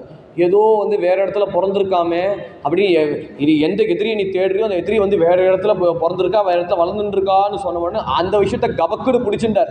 அதை எடுத்துட்டு மீட்டிங் டிஸ்கஷன் டாப்பிக்காக வச்சுட்டு பேசின உடனே இவாலாம் சொல்கிறா, மகாராஜா நான் வந்து நல்ல பிளான் வச்சுருக்கேன் மகாராஜா. ஏன்னா முதல்ல நம்ம இந்த விஷ்ணுவை ஒழிக்கணும். அந்த விஷ்ணுனால தானே இந்த பிராமணர்கள் எல்லாரும் வந்து யஜ்யம் பண்ணுறா, இவ யாகம் பண்ணுறா, இவ வந்து ஜபகூடம்னு ஒன்று நடத்துகிறா. இந்த விஷ்ணு இருக்கிறதுனால தானே. அந்த விஷ்ணுவை நம்ம ஒழிக்கணும் மகாராஜா. அந்த விஷ்ணுவை வந்து எப்படி ஒழிக்கணும்னா அந்த பிராமணர்களும் விப்ரர்களும் யார் பஜனை பண்ணுறாளோ அவளை சிண்டை பிடிச்சிட்டு ஜெயிலில் போடணும். அப்படி போட்டால் தான் நம்ம விஷ்ணுவை வந்து ஒழிக்க முடியும் அப்படின்னு இவ எல்லாம் திட்டமிடுறா. அதனால இவ எல்லாம் திட்டத்துபடி காரியத்தை நடத்துகிறார்.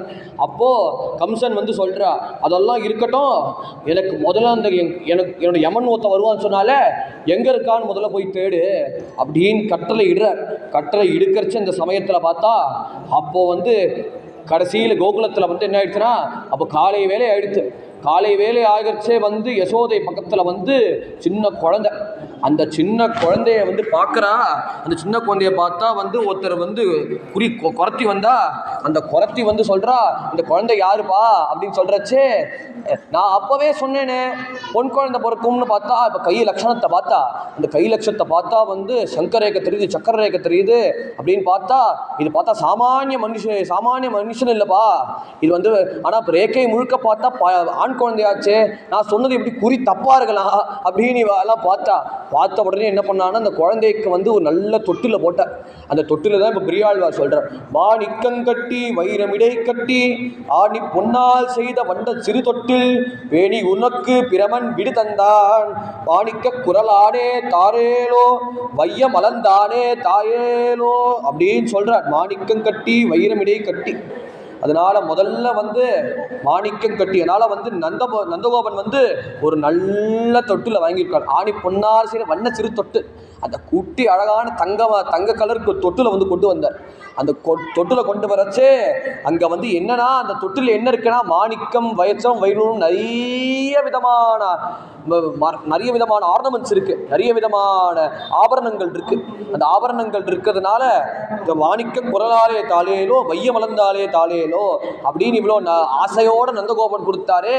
அவர் யாருன்னா வைய மலர்ந்தானே தாளேலோ, அவர் வந்து வாமனனா திருவிக்கிரமா இருந்து உலகத்தை அளந்தாரே.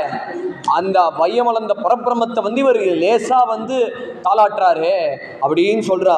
இப்போ அடுத்ததை சொல்றச்சே உடையார் கணமணியோடு ஒன் மாதுளம் பூ இடைவிரவி கோத்த எரில் தேகினோடு விடையேறு காபாலி ஈசன் விடு தந்தான் உடையார் அழேல் அறையல் தாளேரோ உலக பலந்தானே தாளேலோ. அடுத்ததாக சொல்ற, அதனால எல்லாரையும் நீ உலகத்துல தேக்கு வச்சிருக்கியே, அதனால எல்லா உசுரியும் நீ வச்சிருக்கே, அதான் உடையார் கண மணியோடு ஒன்மாதுளம் போ அப்படின்னு எல்லா உதரத்தையும் நீ மடியில வச்சிருக்கியே. அதனால மேல என்ன சொல்றாருன்னா, அப்பேற்பட்ட பரமேஸ்வரன் என்ன பண்ணார்னா, அவர் விடையேறி வரார். எதுக்காகனா அந்த குழந்தைய பார்க்கணும்னு ஆசையினால. ஏன்னா கண்ணபிரான் சமாதானப்படுத்தினா தன்னோட தங்கையான அம்பிகை என்ன சமாதானப்படுத்தினா, உன்னை விட்டு என்னால பிரிஞ்சு இருக்க முடியாதுனா, நீ வந்தா நல்லா இருக்குமேன்னு சொல்றச்சே அவ சொன்னா, கவலைப்படாதமா, எனக்காக இப்ப காரியத்தை இப்ப செய்க்கு தாற்காலிகமா நடத்திவே, அதனால நான் எந்த கோகுலத்துல வாசம் பண்ண போறேனோ அங்க நீ காத்தியாயனி தேவியாக நீ இருப்ப. அப்புறம் அந்த பரமேஸ்வரன் என்ன பண்ணுவார்னா, என்னை தேடி தான் வர போறார். அவரு கணவனான பரமேஸ்வரன் ஆத்துக்காரன், அவர் தேடின்னு என்ன பண்ணுவார்னா, என்னை தேடிண்டே வருவார். அதனால அவருக்கு ஒரு தனி கோயில்னால கோபேஸ்வரன் அங்க சுவாமி சோபிப்பார். அப்படி போற போக்க பரமேஸ்வரன் என்ன பண்ணார்னா, ஈசன் விடுத்தன்லாம் உடையேறி காபாலி அப்படின்னு நந்தி வாகனா ரிஷபத்து மேல ஏறிண்டே அவர் என்ன பண்ணார்னா, உனக்கு வைரமான ஒரு தண்டையை கொடுத்தார். அப்படி வைரமா தண்டையை கொடுத்து உனக்கு பாமாலையை கொடுத்தார். அந்த ஒன்மாதுளம் பூவான மாதுளம் பூவை கொடுத்தார். இத்தனையும் கொடுத்து நீ அழாதப்பா, நீ உலகத்தையே காப்பாத்துறியே, நீ அழாதப்பா அப்படின்னு எல்லாருமே பாடுறான். பெரியாழ்வாரோட பாவத்தை சொல்ற. ஏன்னா பெரியாழ்வாரும் பார்த்தா கிருஷ்ணரை தான் குழந்தையாத்தமா பாடியிருக்கார். கிருஷ்ணன் தான் குழந்தை அந்த பாவத்தோட பாடியிருக்கார். அதனால ஏத்த மாதிரி இருக்கு நான் சொன்னேன் இப்போ. அதனால உடனே அவ எல்லாருமே தாலாட்டு பாடி எல்லாரும் குழந்தைய ஒரு பொன்னான தொட்டில தூங்க வச்ச உடனேயே என்ன ஆயிடுச்சுன்னா, அந்த சமயத்துல குழந்தை எல்லாருமே கொண்டாடுறா, நந்தோத்சவத்தை கொண்டாடுறா, பெரிய உற்சவத்தை கொண்டாடுறா. அவர் எல்லாருமே சில பேர் வேலம் வாசிக்கிறா, சில பேர் அவ பெரிய பெரிய வாத்தியங்களை வாசிக்கிறா. இப்படின்னு பெரிய உற்சவமா ஜாம்னு இருக்கு. அந்த சமயத்துல அப்ப கம்சன் ஒரு ஆள் அமைச்சார், ஒரு அடியாள் அமைச்சு வச்சார். அவ யாருன்னா பூத்தனான்னு பேர். அவளோட ஹேபிட் என்னன்னா, போக யாரா புதுசா அம்மா கர்ப்பம் தெரிச்சார்களோ அவ அழகான ரூபத்துல போய் யாருக்கும் தெரியாம பனிப்பெண்ணாட்டமா போய் தன்னோட மழுல பாலை தடவிருப்பா. அந்த விஷத்தை தடவி தன்னோட பாலை கொடுத்து அந்த குழந்தைகளை சமாப்தி பண்ணிட்டே வருவா. அதனால இப்போ அவ எப்படி வந்தானா, ஆகாசத்துல அந்த பூத்தனை. ஆனா வரச்சே அவ தான் ரூபத்தை இங்க இப்போ நந்தபூமி வந்துட்டா, இந்த கோகுலத்துல வந்துட்டா. வரச்சே ஜனங்க பயந்துட போறாளே, அதனால தன்னோட ரூபத்தை மாத்திண்டு அழகா வரா. அந்த அழகா அவளோட நடக்கிற அண்ணனுடைய பார்த்து வந்த கோபர்களோ எல்லாரும் ஆண்மகனும் எல்லாம் ஆச்சரியப்பட்டா. எல்லாரும் ஹான்னு பார்க்கற அந்த ரூபத்தை பார்க்கறச்சே அவ ஒருத்தர் சொல்ற, தாப்புல போறாளே, இவ எவ்வளவு அழகா இருக்கா பாரு, இவ யாரு, தேவஸ்திரியா அப்சரஸ்திரியா அப்படின்னு கேட்டார். தேவஸ்திரி அப்சரஸ்திரிலாம் கிடையாதுப்பா. தேவஸ்திரி அப்சரஸ்திரினா காலு பூமியில படாது. இந்த அம்மா பாரு காலு பூமியில படுறது பாரு, அதனால தேவஸ்திரி கிடையாது. சரி ரிஷிகுமாரியா, இவ்வளோ தேஜஸ்வியா இருக்காளே, அவன் முகம் டால் அடிக்கிறது, இவ்வளோ ரிஷிகுமாரியான்னு கேட்டார். ரிஷிகுமாரியா எப்படி ரிஷியோட பொண்ணா இருக்க முடியும்? ரிஷியோட பொண்ணு பார்த்தா எப்போதுமே தவத்துல அவ எப்பவுமே காஷாயம் கட்டின்னு இருப்பா. இந்த பக்கத்துல மணிபந்தத்துல பார்த்தா, புஜத்துல பார்த்தா அவ ருத்ராட்ச மாலை வச்சுட்டு இருப்பா. கருத்துல 5-6 மாலையை விதவிதமா போட்டிருப்பா. அதனால இவ ரிஷிகுமாரியும் கிடையாது. உடம்புல பார்த்தா தங்க நெக்லஸ் வைர நெக்லஸ் போட்டுட்டு இருக்காளே, அதனால ரிஷிகுமாரி கிடையாது. சரி கையில தாமரை இருக்கு, ஒருவேளை மகாலட்சுமியா? நம்ம வந்த சுவாமியோ கருகருன்னு இருக்காரே, இல்ல பகவான் தான் கருகருன்னு இருப்பாருன்னு கேள்விப்பட்டிருக்கேன். அந்த பகவானை தேடுறதுக்காக மகாலட்சுமி வந்திருக்கா போல இருக்கு அப்படின்னு இவா சைட்ல கமெண்ட் அடிச்சுட்டு போறா. இந்த அம்மாவும் எல்லாத்தையும் காதை வாங்கிட்டு ஒரு வீட்டுக்கும் தானே போறா. போய் உடனே எதிர்ச்சையா தக்ஷணத்துல பகவானோட வீடுன்னு தெரிஞ்ச உடனே வந்த உடனே யசோதா அம்மாவுக்கும் வேலை இருக்கு. ஏன்னா அவ குழந்தையும் பார்த்துக்கணும், இன்னொன்று ஆத்துக்காரருக்கும் நந்தகோபனுக்கும் வந்தவார்களுக்கெல்லாம் சாப்பாடு போடணும். ஏன்னா இந்த கோகுலத்துக்கு யார் தலைவன்னா நந்தகோபன் தான் தலைவன். அதனால எல்லாரையும் கவனிக்கிறோம். அந்த வேலை சரியாச்சுன்னு இப்போதான் அந்த பணிப்பெண் ரூபத்தில் வந்திருக்கு அந்த அம்மா. வந்த உடனே குழந்தைய நீ பார்த்துக்கோன்னு அப்படின்னு பொறுப்பை கொடுத்த வேகத்தில் சுவாமி என்ன பண்ணாருன்னா, 4-5 மாதம் குழந்தை கண்ணை கெட்டியாக மூடினார். ஏன்னா அவள் கண் பார்வை பார்த்தா இந்த குழந்தை வந்து இந்த அம்மா வந்து நல்லவனாக போயிட போகிறாளே, அதனால வந்து அது ஒரு அர்த்தம் சொல்லலாம். இன்னொரு அர்த்தம் என்னன்னா, அவர் பரமேஸ்வரன் தியானம் பண்ணிட்டு இருக்கார். ஏன்னா பரமேஸ்வரன் தானே வந்து விஷத்தை வந்து தான் கட்டத்தில் தேக்க வச்சாரு. அதனால பரமேஸ்வரனை வந்து மனசால வந்து கேட்குறார், சுவாமி இப்போ இந்த அம்மா வந்து விஷம் கொடுக்க போறா சுவாமி, இதுக்கு என்ன உபாயம் நீங்க என்ன சொல்ற சுவாமி அப்படின்னு நினைச்சுட்டு அந்த பரமேஸ்வரன் வந்து விஷத்தை வந்து பழாப்பழம் போல வந்து உருட்டி இப்படி வாயில போட்டுட்டு தன் கழுத்துல தக்கும்படியா வச்சாரோ அந்த மாதிரி நீ விஷத்தை வாங்கிடு, விஷத்தை வாங்கி நீ டைஜஸ்ட் பண்ணு அப்படின்னு பரமேஸ்வரன் உபதேசத்தை வாங்குறா மாதிரி கண்ணபிரான் வந்து கண்ணை மூடினார். அப்புறம் மூன்றாவது என்னன்னா, இவளோ வந்து வாத்சல்ய பாவத்துல வந்திருக்கார். இன்னொன்று வந்து என்ன கொல்லணும்னு அந்த குடிய எண்ணத்தோட வந்திருக்கா. அதனால வந்து இவளை வந்து பார்த்தா நல்லவளா போயிடுவான்னு இடம் கொடுக்கூடாதே, அதனால இவன் வேலையை செய்யட்டமே அப்படின்னு பகவான் வந்து ஃப்ரீடம் கொடுத்துட்டார். கொடுத்த உடனே என்ன பண்ணார்னா, தாம் வீச்ச சித்தாம் அத்திவா தாம் வீச்ச சித்தாம் அத்திவாம சேஷிதாம் வீக்ஷாந்தரா கோஷ பரிச்சதா விசது வரஸ்திரியம் தம் பிரபயா சதர்சிதே निरीक्षमाणे जननी प्रतिष्ठता तस्मिन् स्तनं दुर्जर वीर्यमुल्बणं घोराङ्कमादाय दिशोतदावत गाढं कराभ्यां भगवान् प्रपीड्य तत्प्राणैः समं रोषसमन्वितो पिबते. அதனால தஸ்மின் ஸ்தனம் வீரிய துர்ஜர வீரியமுல்பணம் அப்படி இந்த குழந்தைய வந்து தன்னோட ஸ்தனத்துக்கு பக்கத்தில் அழைச்சிட்டு போறார். அழைச்சின்னு போற வேகத்துல அந்த ஸ்தனத்தை பார்த்தா காலக்கூட்ட விஷத்தை தடவினா. அந்த காலக்கூட விஷத்துக்கு பக்கத்துல சுவாமி வந்து அழைச்சின்னு போறார், தலை பக்கத்துல கொண்டு போறார். சுவாமி வந்து இதான் சாக்குன்னு பார்த்த உடனே அந்த ஸ்தனத்தில் இருக்கிற விஷத்தையும் அந்த பாலையும் சுவாமி உருவினார். உருவின வேகத்துல தம் பிராணேஷமும் ரோச்சசமும் விபத்து, அதாவது தன்னோட பிராணத்தையும் புடுங்கினார். புடுங்கின வேகத்துல வழி தாங்க முடியாம முஞ்ச முஞ்சா அலமிதி பிரபாஷினி, அதனால ஓடு கத்தினா, முஞ்ச முஞ்ச விடுபா விடுபான்னு கத்தினா. ஏன்னா நம்மளால சுவாமியை விட்டுற மாட்டோம். நம்ம எதுக்கு கோயிலுக்கு வந்திருக்கோம், நம்ம எதுக்கு திரு ஆலயத்துக்கு வந்திருக்கோம்? ஏன்னா கிருப்பையா மாம் உத்தர ஸ்ரீ கிருஷ்ணா ஹரே முகுந்தா, கிருப்பையா மாம் உத்தர ஸ்ரீ கிருஷ்ணா. கிருஷ்ணா என்னை நீ கரையத்தையே ஊற்றிடணும், நீ வரணும் நீ வரணும் நீ வரணும் அப்படின்னு நம்ம அதுக்கு தானே போய் சுவாமிகிட்ட வேண்டிக்கிறோம், பிரபந்தெல்லாம் படிக்கிறோம், பாகவதையும் படிக்கிறோம். சுவாமி வரதுக்கு தானே, அந்த சுவாமி வர்றதுக்கு தானே நம்ம வந்து இத்தனை பாடுபடுறோம்.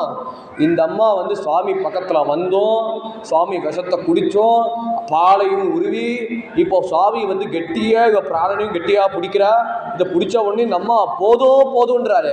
ரொம்ப விசித்திரம். முஞ்சா அலமிதி பிரபாஷினி, அதனால போதும்.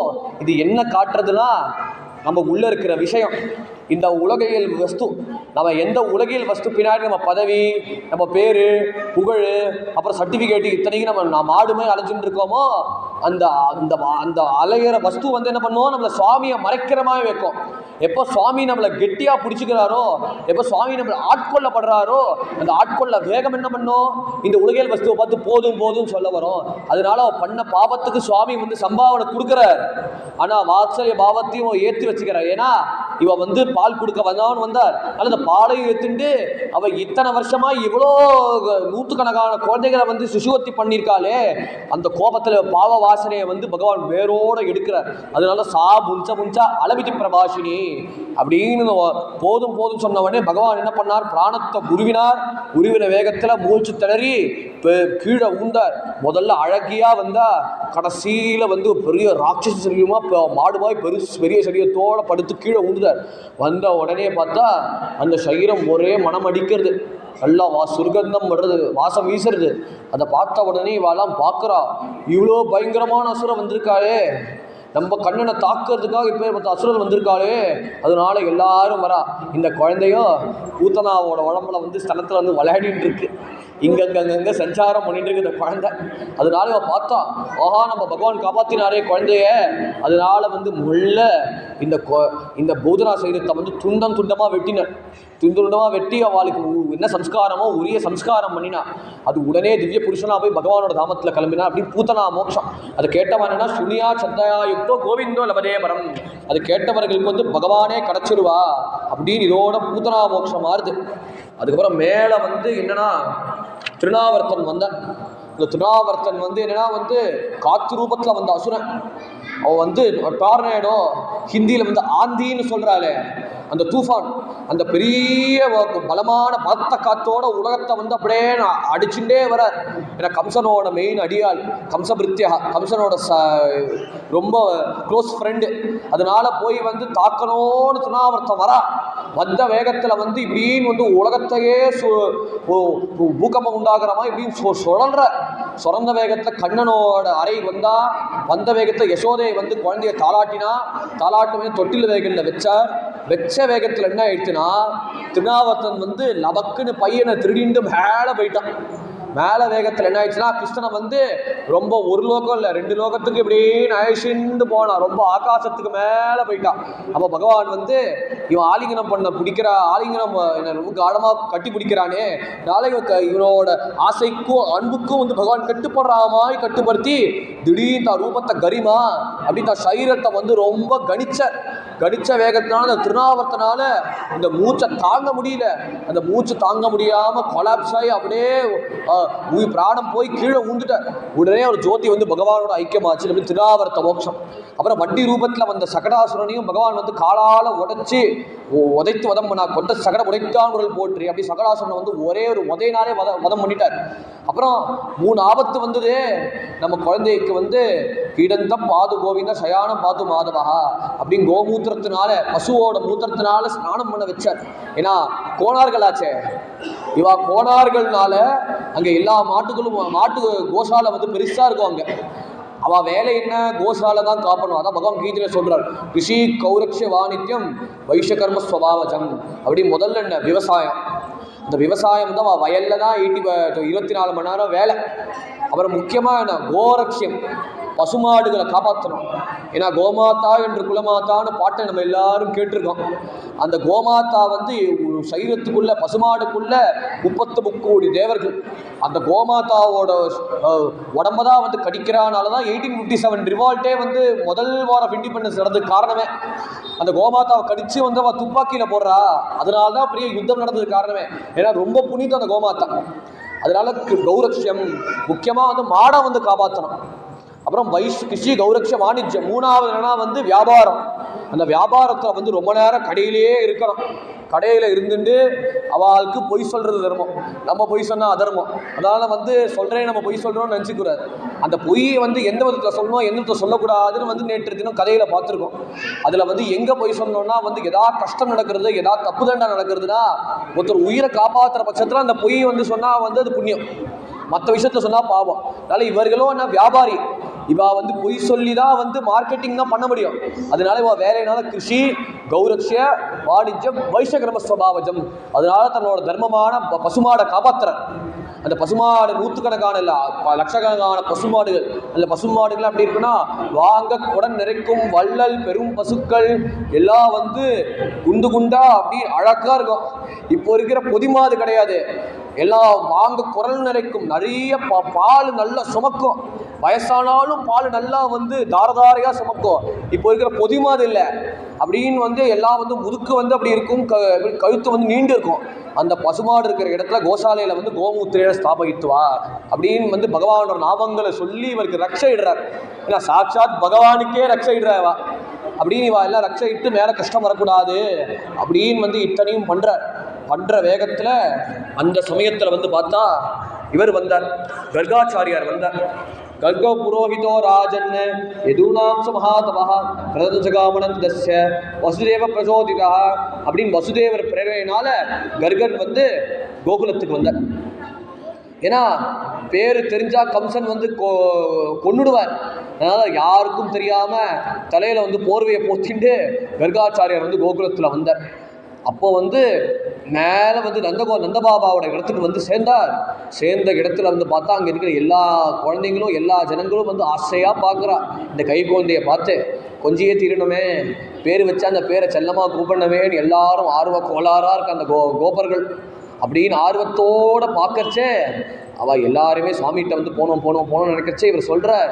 மேலே வந்து அலட்சிதோஸ்மின் ரஹசி மாமகைரவி கோபிரஜே குருதிஜாரி சம்ஸ்காரம் ஸ்வஸ்தி வாச்சன பூர்வகம். அதனால சுவாமி நம்ம வந்து தனியாக பண்ணலாமா சுவாமி?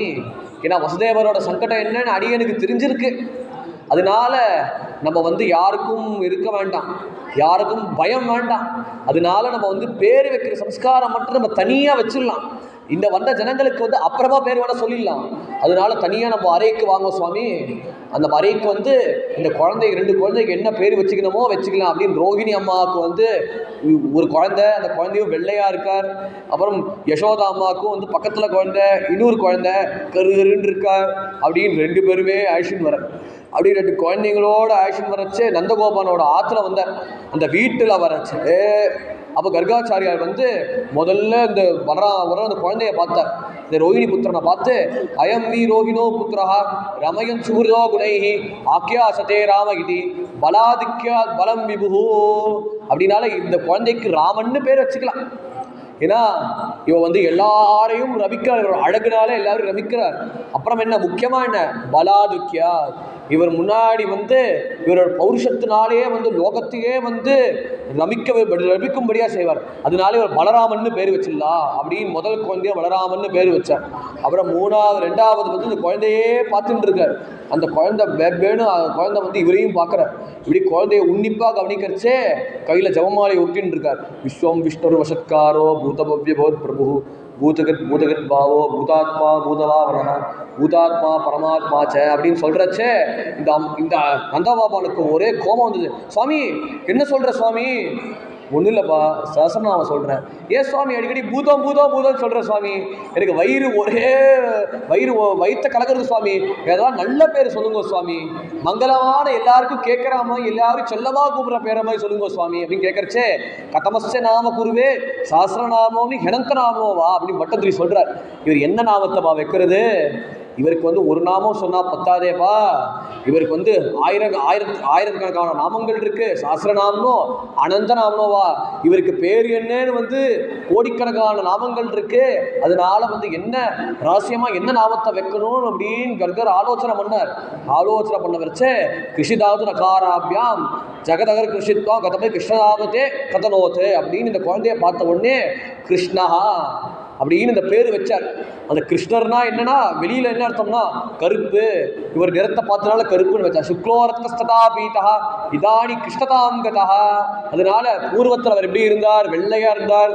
அப்புறம் அதுக்கு முன்னாடி வந்து யுகத்தில் எப்படி இருந்தார்னா ரொம்ப சிவப்பாக இருந்தார். 3வது இப்போ இருக்கிறது வந்து எப்படி இருக்காரு? கருகருன்னு இருக்கனால அதுக்கு கிருஷ்ணர்னு பேர் வச்சார். அந்த கிருஷ்ணர் என்னன்னா ஜெகத் அகர்ஷித்வாம் துவாம் அப்படி உலகத்தையே தன்னோட புஜபலத்தில் வச்சிருக்கார். அதனால இவர் ரகசியத்தை சொல்கிறச்சே இவர் எப்படி இருப்பார், இவர் வந்து லட்சணம் என்னன்னு சொல்கிறார். பலராம லட்சணத்தை சொல்லிட்டார். இப்போ கிருஷ்ணாட்சம் சொல்கிறச்சே நாராயண சமோகுணைகி அப்படின்னு குழந்தைய பார்த்து சொன்னார். ஏன்னா நாராயண குணைகின்னு சொன்னால் இவருக்கு வந்து கோயிலை கட்ட ஆரம்பிச்சிருவார். இப்போ நம்ம கொண்டாடுறோம் அந்த மாதிரி அப்போவே கொண்டாட ஆரம்பிச்சிருவார். அதனால வந்து குழந்தைகிட்ட வந்து இப்படி ஃப்ரீயாக பழக முடியாதனால நாராயண சமோகுணைகி தஸ்மா நந்தகுமாரோயம் நாராயண சமோகுணைகி. அதனால நந்தனோட புத்திரன் வந்து எப்படி இருப்பார்னா நாராயணுக்கு துல்லியமாக குழந்தையா இருப்பார், நாராயண துல்லியமாக குணத்தோடு இருப்பார் அப்படின்னு அந்த பேரை சொன்ன உடனே காலக்கிரமேண வந்து ராமரும் பலராமரும் கிருஷ்ணரும் வளர அவெல்லாம் விளையாட போயிருக்கா. விளையாடுற பட்சத்தில் பகவான் என்ன பண்ணார்னா, பகவான் வந்து அப்படின்னு வெண்ணெயை திருற பட்சத்தில் மண்ணெடுத்து வாயில் போட்டுட்டார் சுவாமி. போட்ட உடனே வந்து இந்த செய்தி வந்து பலராமர் போய் கதி கலகிண்டு அம்மாட்ட போய் சொன்னான். ஏன்னா குழந்தையோ இப்போ தான் வந்து ஒரு 2 வருஷம் பிறந்த குழந்தை, பலராமருக்கு ஒரு 3 வருஷம் 4 வயசு ஆகிடுச்சுன்னு வச்சுப்போம். அதனால வந்து ஓடி போய் யசோதாமாட்ட போய், அம்மா நம்ம கிருஷ்ணா வந்து வாயில் வந்து மண்ணை போட்டுட்டாப்பா அப்படின்னு போய் சொன்ன வேகத்தில் வந்து அந்த கிருஷ்ணரோ மழலை சொய்யால் வந்து அம்மா கேட்டா, கிருஷ்ணா நீ வாயில் வந்து மண்ணை போட்டியா அப்படி கேட்க மழலை சொய்யால சொல்லிச்சு. பகவான் சொல்கிறா, நாகம் பக்ஷித்தவான் அம்ப சர்வே வித்யாபிசம்சினா. அம்மா நான் ஒன்றும் பொய் சொல்லலாமா, சர்வே வித்யாபிசம்சினா நாகம் பக்ஷித்தவான் அம்ப. அம்மா நான் எதுவுமே சாப்பிடலாமா, இவா சொல்கிறது எல்லாம் கட்டுக்கதமா, இந்த நீ வந்து சத்தியம்னு நிரூபிக்கணும்னா என் வாயை பாருமா அப்படின்னு தன்னோட வாயை காட்டினார். அந்த வாயை காட்டினா என்னன்னா சாத்ரி தீபாதி போகோலம் சவாய் அக்னி இந்து தாரகம் அப்படின்னு உள்ள பாட்ட அண்ட சராச்சர உலகம். அந்த உலகத்தில் வந்து முதல்ல விராட் புருஷன், அந்த விராட் புருஷத்துலேருந்து வந்தது தான் அந்த அண்ட கட்டாகம். அந்த அண்ட கட்டாகத்திலே நூற்றுக்கணக்கான அண்ட கட்டாகங்கள் இருக்குது. அந்த நூற்றுக்கணக்கான அண்ட கட்டாகத்தில் வந்து நிறைய விதமான சோலார் சிஸ்டம் இருக்குது. அந்த சோலார் சிஸ்டமில் பார்த்தா சூரியன் தான் மத்தியமாக இருக்கா. அப்படி சூரியனை சுற்றி பார்த்தா சுற்றி 8 கிரகங்களும் சஞ்சாரம் பண்ணிட்டு இருக்கா. அப்படி 8 கிரகங்களும் சஞ்சாரம் பண்ணுறச்ச கடைசியில் அந்த பூமியை தெரிஞ்சார். அந்த பூமியை தெரிஞ்ச உடனே அந்த பூமியை பார்த்தா 7 தீபங்கள், 7 காண்டினென்ட்ஸ். அந்த 7 காண்டினென்ட்ஸில் பார்த்தா கடைசியில் இந்த ஏசியா பகுதி, அதான் பாரத வருஷம்னு பேர். அந்த பாரத வருஷத்தில் வந்து என்னன்னா நம்ம பாரதம் இந்தியா இருக்கு. அந்த இந்தியாவில் கோகுலம், இப்போ சொல்ற உத்தரப்பிரதேசில் இருக்கு, அந்த கோகுலம்னு தெரிஞ்சார். அந்த கோகுலத்தில் இதே மணல்ல எந்த பகவான் உட்கார்ந்து வாயாலும் திறந்திருக்காரோ, யசோதை பார்க்கிறாரோ, அந்த ரூபம் தெரிஞ்சது. அது பார்த்தா இன்னொரு ஒரு ரூபம், அது இன்னொரு ஒரு அண்டகட்டாகும். அப்புறம் இன்னொரு ஒரு சோலார் சிஸ்டம். அந்த சோலார் சிஸ்டம்குள்ள வந்து அதே பூமி, அந்த பூமியில் இருக்கிற 7 தீபங்கள், அந்த 7 காண்டினென்ட்ஸ், அந்த 7 காண்டினென்ட்ஸ்ல இருக்கிறது வந்து அந்த பாரத வருஷம், அந்த ஏசியா, அந்த ஏசியாக்குள்ள இந்தியா, அந்த இந்தியாவுக்குள்ள கோகுலம், அந்த கோகுலத்துக்குள்ள பகவான் வந்து ரூபத்தை காட்ட அப்படின்னு ஒன்றும் இல்லை, 100கணக்கான ரூபத்தை பார்த்த உடனே யசோதைக்கு மண்டை கிருன்னு சுத்த ஆரம்பிச்சது. அப்பேற்பட்ட பரம வஸ்து தானே வந்து இப்போ குழந்தையா பிறந்திருக்கா. ஜெகதோதாரண அடிசிதய யசோதே அப்படின்னு அவர் யாருன்னா அனோரணியா மகதோமணியம். அவர் வந்து உலகத்தையே வந்து அணுக்கு அணுவாக இருக்கார். அதான் பிள்ளையார் அகவல் சொல்றது, அணுக்கு அணுவாய் அப்பாளுக்கு அப்பாலாய் கணுமூற்றி நின்று கரும்புலையே காட்டின்னு அப்படின்னு அவ்வளோ பாட்டி சொல்கிறார். ஏன்னா பிள்ளையார் கொடுத்த ஞானம் தானே, வீட்டாப்பில் இருக்காரு பிள்ளையார், அவர் கொடுத்த ஞானம் தானே அணுவிற்கு அணுவாய் அப்படின்னு அணுவிற்கு அணுவாயா வந்து இருக்கார். அப்புறம் வந்து எல்லா வஸ்து கூட பெரிய வஸ்துவா இருக்கார். அவர் சொல்லவே முடியாது அப்படின்னு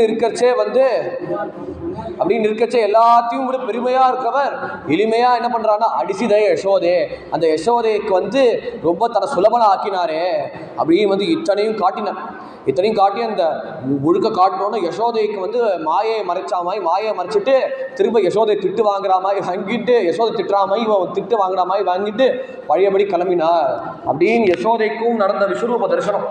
அதுக்கப்புறம் மேலே என்னன்னா வந்து இப்போ வந்து பகவான் வந்து தயிர் வேணும் கொலை பசியில் இருக்கார் சுவாமி.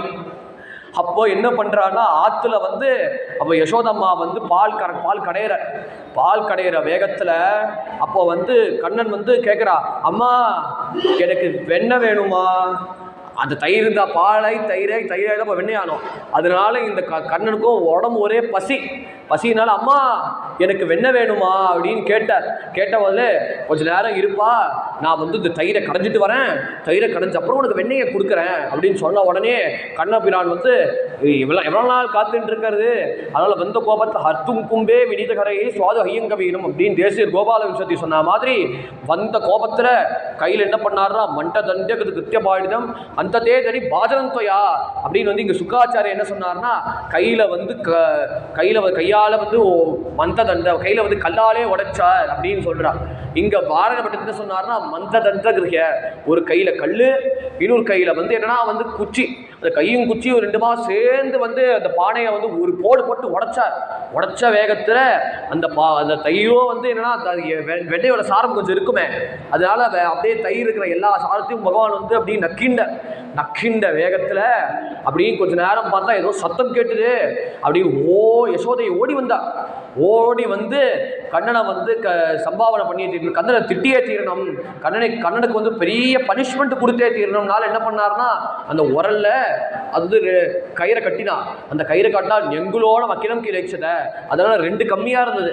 2 கம்மியாக இருந்ததுன்னா நீ எந்த சாமர்த்தியத்தினால எதனால நீ கட்டுப்படுத்தணும் பார்த்தியே, அந்த 2 குணத்தினால என்னை எப்போதும் கட்டுப்படுத்த முடியாது, காமக்ரோதத்தினால ஒருபோதும் என்னை கட்டுப்படுத்த முடியாது, அதை காட்டுறதுக்காக தான் எங்களோட வக்கீலம் கீழே அதனால 2 இதனால வந்து கட்டுப்படுத்த முடியாது அப்படின்னு சுவாமி வந்து காட்டின வேகத்தில் அப்போ வந்து பகவான் எங்கேயும் நகரக்கூடாது, பகவான் ஒரு இடத்துல நிற்கணும் அப்படின்னு வந்து யசோதையை வந்து அந்த கோச்சின்ற வேகத்தில் தான் இங்கே குந்தி அம்மா சொல்கிறா. அப்போ பகவான் வந்து ஒரு இடத்துல போல, அப்போ வந்து பயத்தை என்ன பண்ணான்னா பயம்ங்கிற தேவத்தையை வந்து வர வச்சுட்டார். அதுதான் குந்தி சுத்தியில் வந்து சொல்கிறா, கோபியாததே தொய் கிருதாக சிதாமதாவத் யாத்தே தசாசு கலிலாஞ்சன சம்பிரபாட்சம் வக்ரம் வினீய பயபாவனையா சிதஸ்ய சாவா விமோகயதி பீரபி யத் விபேதி. அதில் சொல்கிறச்சே கோபியாததே தொய் கிருதாகசி தாமதாவது. எந்த யசோதம்மா வந்து கயிறாலே வந்து கண்ணபிரானை கட்டினாரோ அந்த கண்ணபிரான் என்ன பண்ணார்னா யசோதை வந்து செமையா மொத்த போறா, செமையா திட்ட போறா. அதுக்காக நம்ம ஏதாவது பண்ணியானும் அப்படின்னு நினைக்கிறச்சே பொதுவாக வந்து 9 ரசங்கள் இருக்கு. பீபத்சம், பயானகம், ஹாஸ்யம், ரௌத்ரம், இப்படின்னு நிறைய ரசங்கள் இருக்கு. எல்லா ரசங்களும் வந்து சுவாமிகிட்ட இருக்கு. அவருக்கு வந்து அண்டாத என்ன ரசம்னா பயம்னு ரசம். அவருக்கு பயப்பட தெரியாது. ஏன்னா அவரை பார்த்தா பயங்கிற தெய்வத்தையே பயத்தை உண்டாகும். அதான் பாகவதமே சொல்றது, தத சத்யோ விபுச்சேத எத்விபேதி ஸ்வயம் பயம். எந்த தெய்வத்தையை பார்த்தா பயம்ங்கிற தேவதையை தலதிருக்கி ஓடுமோ அந்த தேவதையை சொல்லுப்பான் அப்படின்னு சூத்த புராணிக சௌனகரை கேட்டா மாதிரி இப்போ அந்த தேவத்தை வந்து பார்க்கறச்சே பயம்ங்கிற தேவத்தை வந்து 10 ஸ்டெப்பு தள்ளி போகிறது கிருஷ்ணரை பார்க்கறச்சே. அதை பார்த்த உடனே கிருஷ்ணர் வந்து அதை ஹிண்ட்டை பிடிச்சார். ஓ இதுதான் பயம் போல இருக்கு, என்னை பார்த்து 10 இடம் தள்ளி போகிறது, இப்படி முகத்தை வந்து கொஞ்சம் பாவமாக வைக்கிற மாதிரி உண்ணாமூச்சியாக வைக்கிற மாதிரி போகிறது, அதுதான் பயம் போல இருக்கு அப்படின்னு பார்த்த உடனே யசோதை கத்தினார். பக்தரம் வினிய பயபாவனா சுதஸ்ய அப்படின்னு உன் அம்மா திட்டுறாளே, உன் அம்மா காதை பிடிக்கிறாளே, அந்த காதை பிடிக்கச்சே பயபாவனையா சுதஸ்ய இன்ஸ்டண்டா அந்த பயத்தை உண்டாகிறியே, நீ யாருன்னா சாமா விமோகத்தை வீரத்தை விவேதி, நீ உலகத்தையே பயத்தை உண்டாகிற கேவலம் அந்த யசோதையோட பக்திக்காக யசோதையோட மாத்திருவாச்சலை கட்டுப்பட்டு நீ பயப்படுற மாதிரி நடிக்கிறியே அப்படின்னு சொன்ன உடனேயே வந்து பகவான் வந்து உரல்ல கட்டின பகவான் வந்து யசோதை இல்லாத நேரம் பார்த்த உடனே பகவான் என்ன பண்ணார்னா அப்படி உரண்டன வேகத்தில் வந்து அப்படியே 2 மருத மரங்கள் இருக்கு. அந்த மருத மரங்களுக்கு நடுவில் போய் சுவாமி போனார். போன வேகத்தில் 2 மருத மரங்கள் பிரிந்து அது வந்து பிரிஞ்சு உடைய அதுலேருந்தே வந்து அந்த ரூபம் கலைய கந்தர்வ ரூபங்கள் 2 பேர் வந்தார். வந்து சுவாமி நமஸ்காரம் பண்ணினார். நம பரம கல்யாண நம பரமமங்கல வாசுதேவாய சாந்தாய யதுனாம் பதகே நமஹா அப்படின்னு அவன் நேர சுவாமி ஸ்துதி பண்றார். எப்படின்னா வாணி குணானு கதனே ஸ்ரவணோ கதாயாம் ஹஸ்தௌச்ச கர்மசு மனஹா தவ பாதயோர்னஹா ஸ்மிருத்யாம் சிரஸ்தவ நிவாசகத் பிரணாம திருஷ்டிம் சதாம் தர்சனேஷு பவத்தனூனாம் அப்படின்னு சுவாமியை பார்த்து ஸ்துதி பண்றார். நீ சாட்சாத் பரபிரமமாச்சே, வாணி குணானு கதனே. இந்த வாக்கோட பயன்படுத்த பிரயோஜனம் என்ன? பகவானோட திருக்கர் குணங்களை பாடுறதுக்கு தான். அதுதான் சேவகம் யாம் பாடி பாடி பாடினே ஆண்டாள் திரும்ப அதையே வலியுறுத்த சொல்றாருன்னா, ஏன்னா நாராயணனே நமக்கே படைத்தருவாள் ஏன் அந்த சாஸ்திரத்தை அடிக்கடி ஏன் காட்டுறாருன்னா பகவானை பாடுறதுக்கு தான். அதனால வாணி குணாடு கதனே, இந்த வாக்கோட பிரயோஜனம் என்ன? பகவானோட கதையை பாடுறதுக்கு. ஸ்ரவணோ கதாயா, இந்த காதுகள் படைத்த பிரயோஜனம் என்ன? பகவானோட கதையை கேட்கறதுக்கு. அப்புறம் ஹஸ்தௌச்ச கர்மசு மனஹா தவ பாதையோர்னஹா, கைகள் படைத்த பிரயோஜனம் என்ன? சுவாமிக்கு சேவை செய்யறது. அப்புறம் மனஹா, மனசு எதுக்குன்னா பகவானை நினைத்து கொள்றது. அப்புறம் பாதம் எதுக்குன்னா பகவான் இருக்கிற இடத்துக்கு போய் தரிசனம் பண்றதுக்கு. அப்புறம் ஸ்மிருத்யாம் சிரஸ்தவ, எதுக்கு இந்த ஸ்மரணை எதுக்கு கொடுத்துருக்காருன்னா பகவானை நினைச்சுட்டு இருக்கிறதுக்கு தான் அந்த மனசு கொடுத்துருக்கார். இந்த தலை எதுக்கு கொடுத்துருக்கானா அவருக்கு வணங்குறதுக்கு தான். அதான் அப்பர் சொல்ற தலையே நீ வணங்காயின்னு பதிகம் சொல்ற. தலையே நீ வணங்கணும் அப்படின்னு வந்து பரமேஸ்வரன் சொன்ன மாதிரி இந்த தலை படைத்த பிரயோஜனம் என்ன? பகவானுக்கு போய் நமஸ்காரம் பண்றதுக்கு தான் பிரயோஜனம். நிவாசம் ஜெகத்பணாமை திஷ்டில் சதாம் தர்சனேஷு பவத்தனூனா, உங்களோட கண்ணு படைத்த பிரயோஜனம் என்ன? இப்பேற்பட்ட அழகான கோமலமான ரூபம் வந்து கண்ணில் புலப்படட்டும் அப்படின்னு நினைச்சுட்டே கொண்டு சுவாமியை வந்து ஒரு பிரதட்சணம் பண்ணிட்டு அவ ஸ்லோகத்துக்கு கிளம்பினான். இந்த 2 திவ்ய புருஷர்கள் யாரு அப்படின்னு இப்ப கதையை ஆரம்பிக்கிறான். அவர்கள் யாருன்னா வேற யாரும் இல்லை, குபேரரோட பசங்க. ஏன்னா குபேரர் என்ன பண்ணுவார்னா, அப்போ குபேரன் வந்து ஓட்டாண்டியா இருந்தார். ஏன்னா அவரோட தம்பி ராவணன்ட்ட வந்து தன்னோட மாளிகையை காட்டினார்.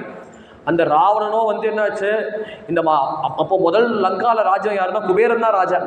அப்போ தன்னோட சகோதரனை ராவணன்ட்ட காட்டணும்னு ஆசைப்பட்டு வந்து இந்த லோகத்தை எல்லாரையும் காட்டினான். இந்த மாளிகையை பார்த்தார். இந்த மாளிகையை பார்த்து, ராவணா இந்த மாளிகை எப்படிடா இருக்கு அப்படின்னு கேட்டா, மாளிகை நல்லா இருக்கு, நீ வேண்டாம் அப்படின்னு சொல்லி குபேரனை தள்ளி விட்டுட்டு இந்த மாளிகையிலே அவனே தனக்கே முடிச்சுட்டு ராஜாவாயிட்டான் ராவணன். அப்புறம் உடனே வந்து குபேரன் என்ன பண்றது தடுக்கி உண்டனை போட்டு நல்லா சாத்துறானே, அப்படி யாரை போய் பிடிச்சிக்கிறது அப்படின்னு நினைக்கிறச்சே அப்போ வந்து தன்னோட தகப்பனாரை கேட்டார். அவர் தகப்பனார் வந்து ஒரு பெரிய ரிஷி, விஸ்வவசன் பேர். அவர்கிட்ட போய் கேட்டார், அப்பா நான் யாரப்பா போய் புகலிடமா கேட்கறது? என் தம்பி சகோதரர் ராவணன் வந்து எங்க பார்த்தாலும் போட்டு 4 சாத்துறாரே, அந்த அடியிலேருந்து தப்பிக்கிறதுக்கு என்னப்பா வழின்னு சொன்ன உடனே ஒன்றும் பண்ண வேண்டாம்பா, நீ கைலாசத்துக்கு போ. கைலாசத்துக்கு போய் பரமேஸ்வரன் வந்து எப்போதுமே தவநிலையில் இருப்பார். எப்போதுமே உள்ள ராமநாம ஜபம் பண்ணிட்டு இருப்பார். அந்த பரமேஸ்வரனை நீ போய் ஆராதனை பண்ணு, அந்த பரமேஸ்வரன்ட்ட போய் உன்னால் முடிஞ்ச அளவுக்கு சேவை செய். அதனால போய் நீ பரமேஸ்வரனுக்கு சேவை செய்யறச்சே அவரே வந்து உனக்கு அத்தனையும் கொடுத்துருவார் அப்படின்னு பரமேஸ்வரனோட கிருபையை சம்பாதிச்சுக்கோன்னு சொன்ன உடனே ஒரு கேட்ட உடனே கைலாசத்துக்கு போயிட்டார்.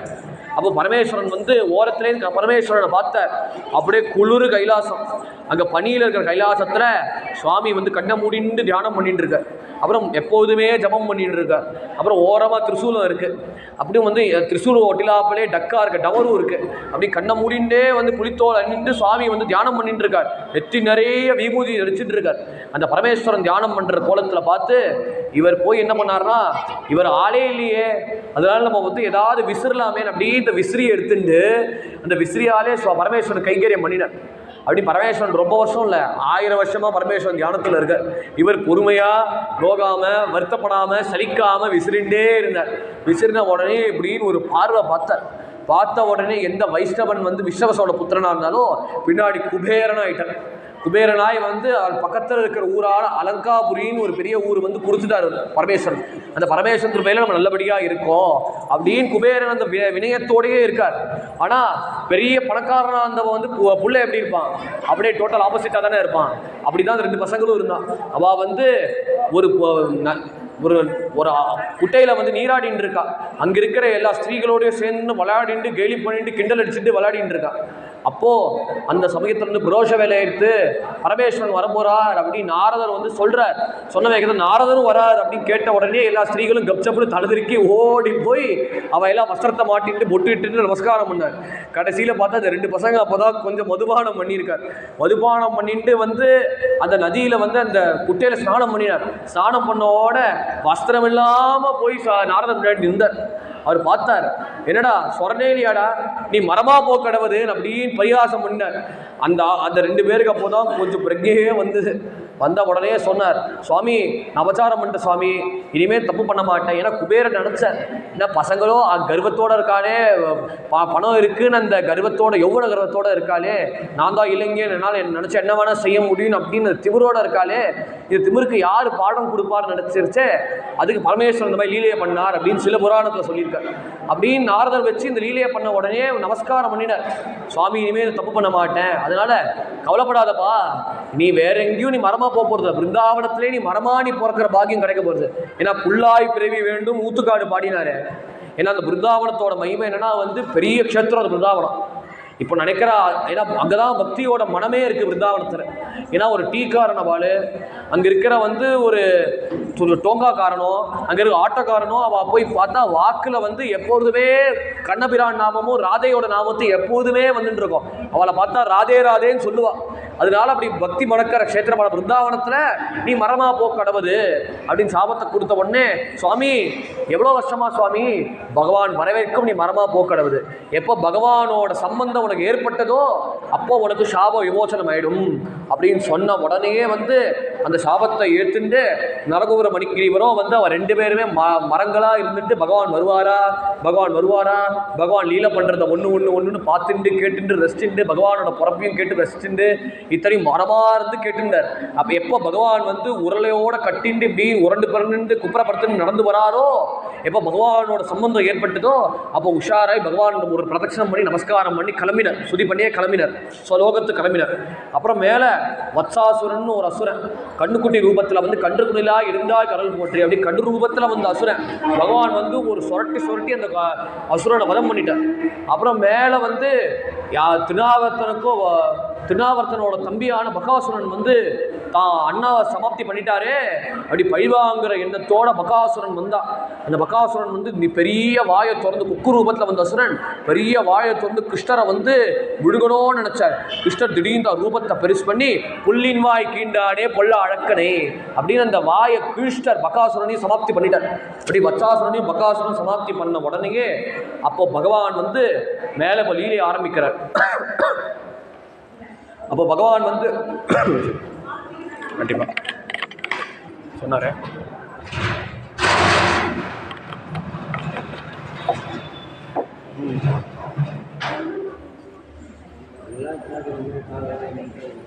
இப்படி பகவான் மேலே லீலையை ஆரம்பிக்கச்சே அப்போ பகவான் வந்து ஒரு வீட்டுக்கு போனார்.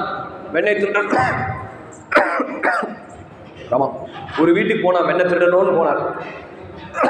திருடுற வேகத்தில் அப்போ வந்து அந்த அம்மா வந்து பகவான் திருடிட்டு போகிறாரு, பகவானை உள்ளே விடக்கூடாது அப்படின்னு நினச்சிருந்து தன்னோட பொண்ணுக்கிட்ட வந்து சாவியை கொடுத்துட்டான். குட்டி பொண்ணு அந்த பொண்ணை வந்து பாட்டு ஏதோ கற்றுக்கும். பாட்டு கற்று கொஞ்சம் அரைகுறையாக ஏதோ முன்ன பின்ன பாடும். அந்த குழந்தைய பார்த்து பகவான் என்ன பண்ணார்னா, குட்டி குழந்தை ஒன்றுமே தெரியாது, கையில் சாவியை கொடுத்துட்டா. பகவான் வரா, ஜாக்கிரதை, அவர் உள்ளே விடக்கூடாது கிருஷ்ணரை, அதனால உன் நம்பி இந்த பெரிய பொறுப்பு கொடுத்து போயிட்டேன், ஏன்னா உள்ள நிறைய வெண்ணெய் கிண்ண சாமான்லாம் இருக்குது, அவனை உள்ளே விட்டுறாத, நான் பெரிய பொறுப்பு நீ பார்த்துக்கணும் அப்படின்னு அந்த பொண்ணை வந்து ஜாக்கிரதை படுத்தின்னு சொன்னான். அப்புறம் அந்த அம்மா எப்போ போவார், அந்த மாமி எப்போ போவாள் அப்படின்னு பகவான் வந்து மரத்தில் எப்படின்னு ஓரமாக பார்த்த உடனே இதான் சாக்குன்னு உடனே உள்ளே போனான். உள்ளே போய் அந்த குழந்தைய பார்த்தா. அந்த குழந்தை சிரிச்சுட்டு ஒன்று, நீ பாட்டு கற்றுக்கிறியாமே, கொஞ்சம் ஒரு பாட்டை பாடு அப்படின்னு சொன்ன உடனே அந்த பொண்ணு பாடுறது, நீ எல்லா ராகமும் நல்லா பாடுறியவா, உனக்கு எந்த ராகம் தெரியலமான்னு. முக்காரி தெரியலண்ணே, முக்காரி எப்படி பாடுன்னு நான் சொல்லி கொடுக்குறேன் அப்படி சொன்ன. அந்த குழந்தையோட மூக்கை பிடிச்சான். அந்த மூக்கை பிடிச்சி அந்த குழந்தை ஈடு பாடினான், இதாம்மா முக்காரி அப்படின்னு. அந்த குழந்தைய மூக்கை பிடிச்சிட்டு முக்காரி பாட வச்ச உடனே அந்த குழந்தைகிட்ட கேட்டா, குழந்தை நீ ஒரு காரியம் பண்ணுமா, எனக்கு சாவியை கொடுக்குறியான்னு.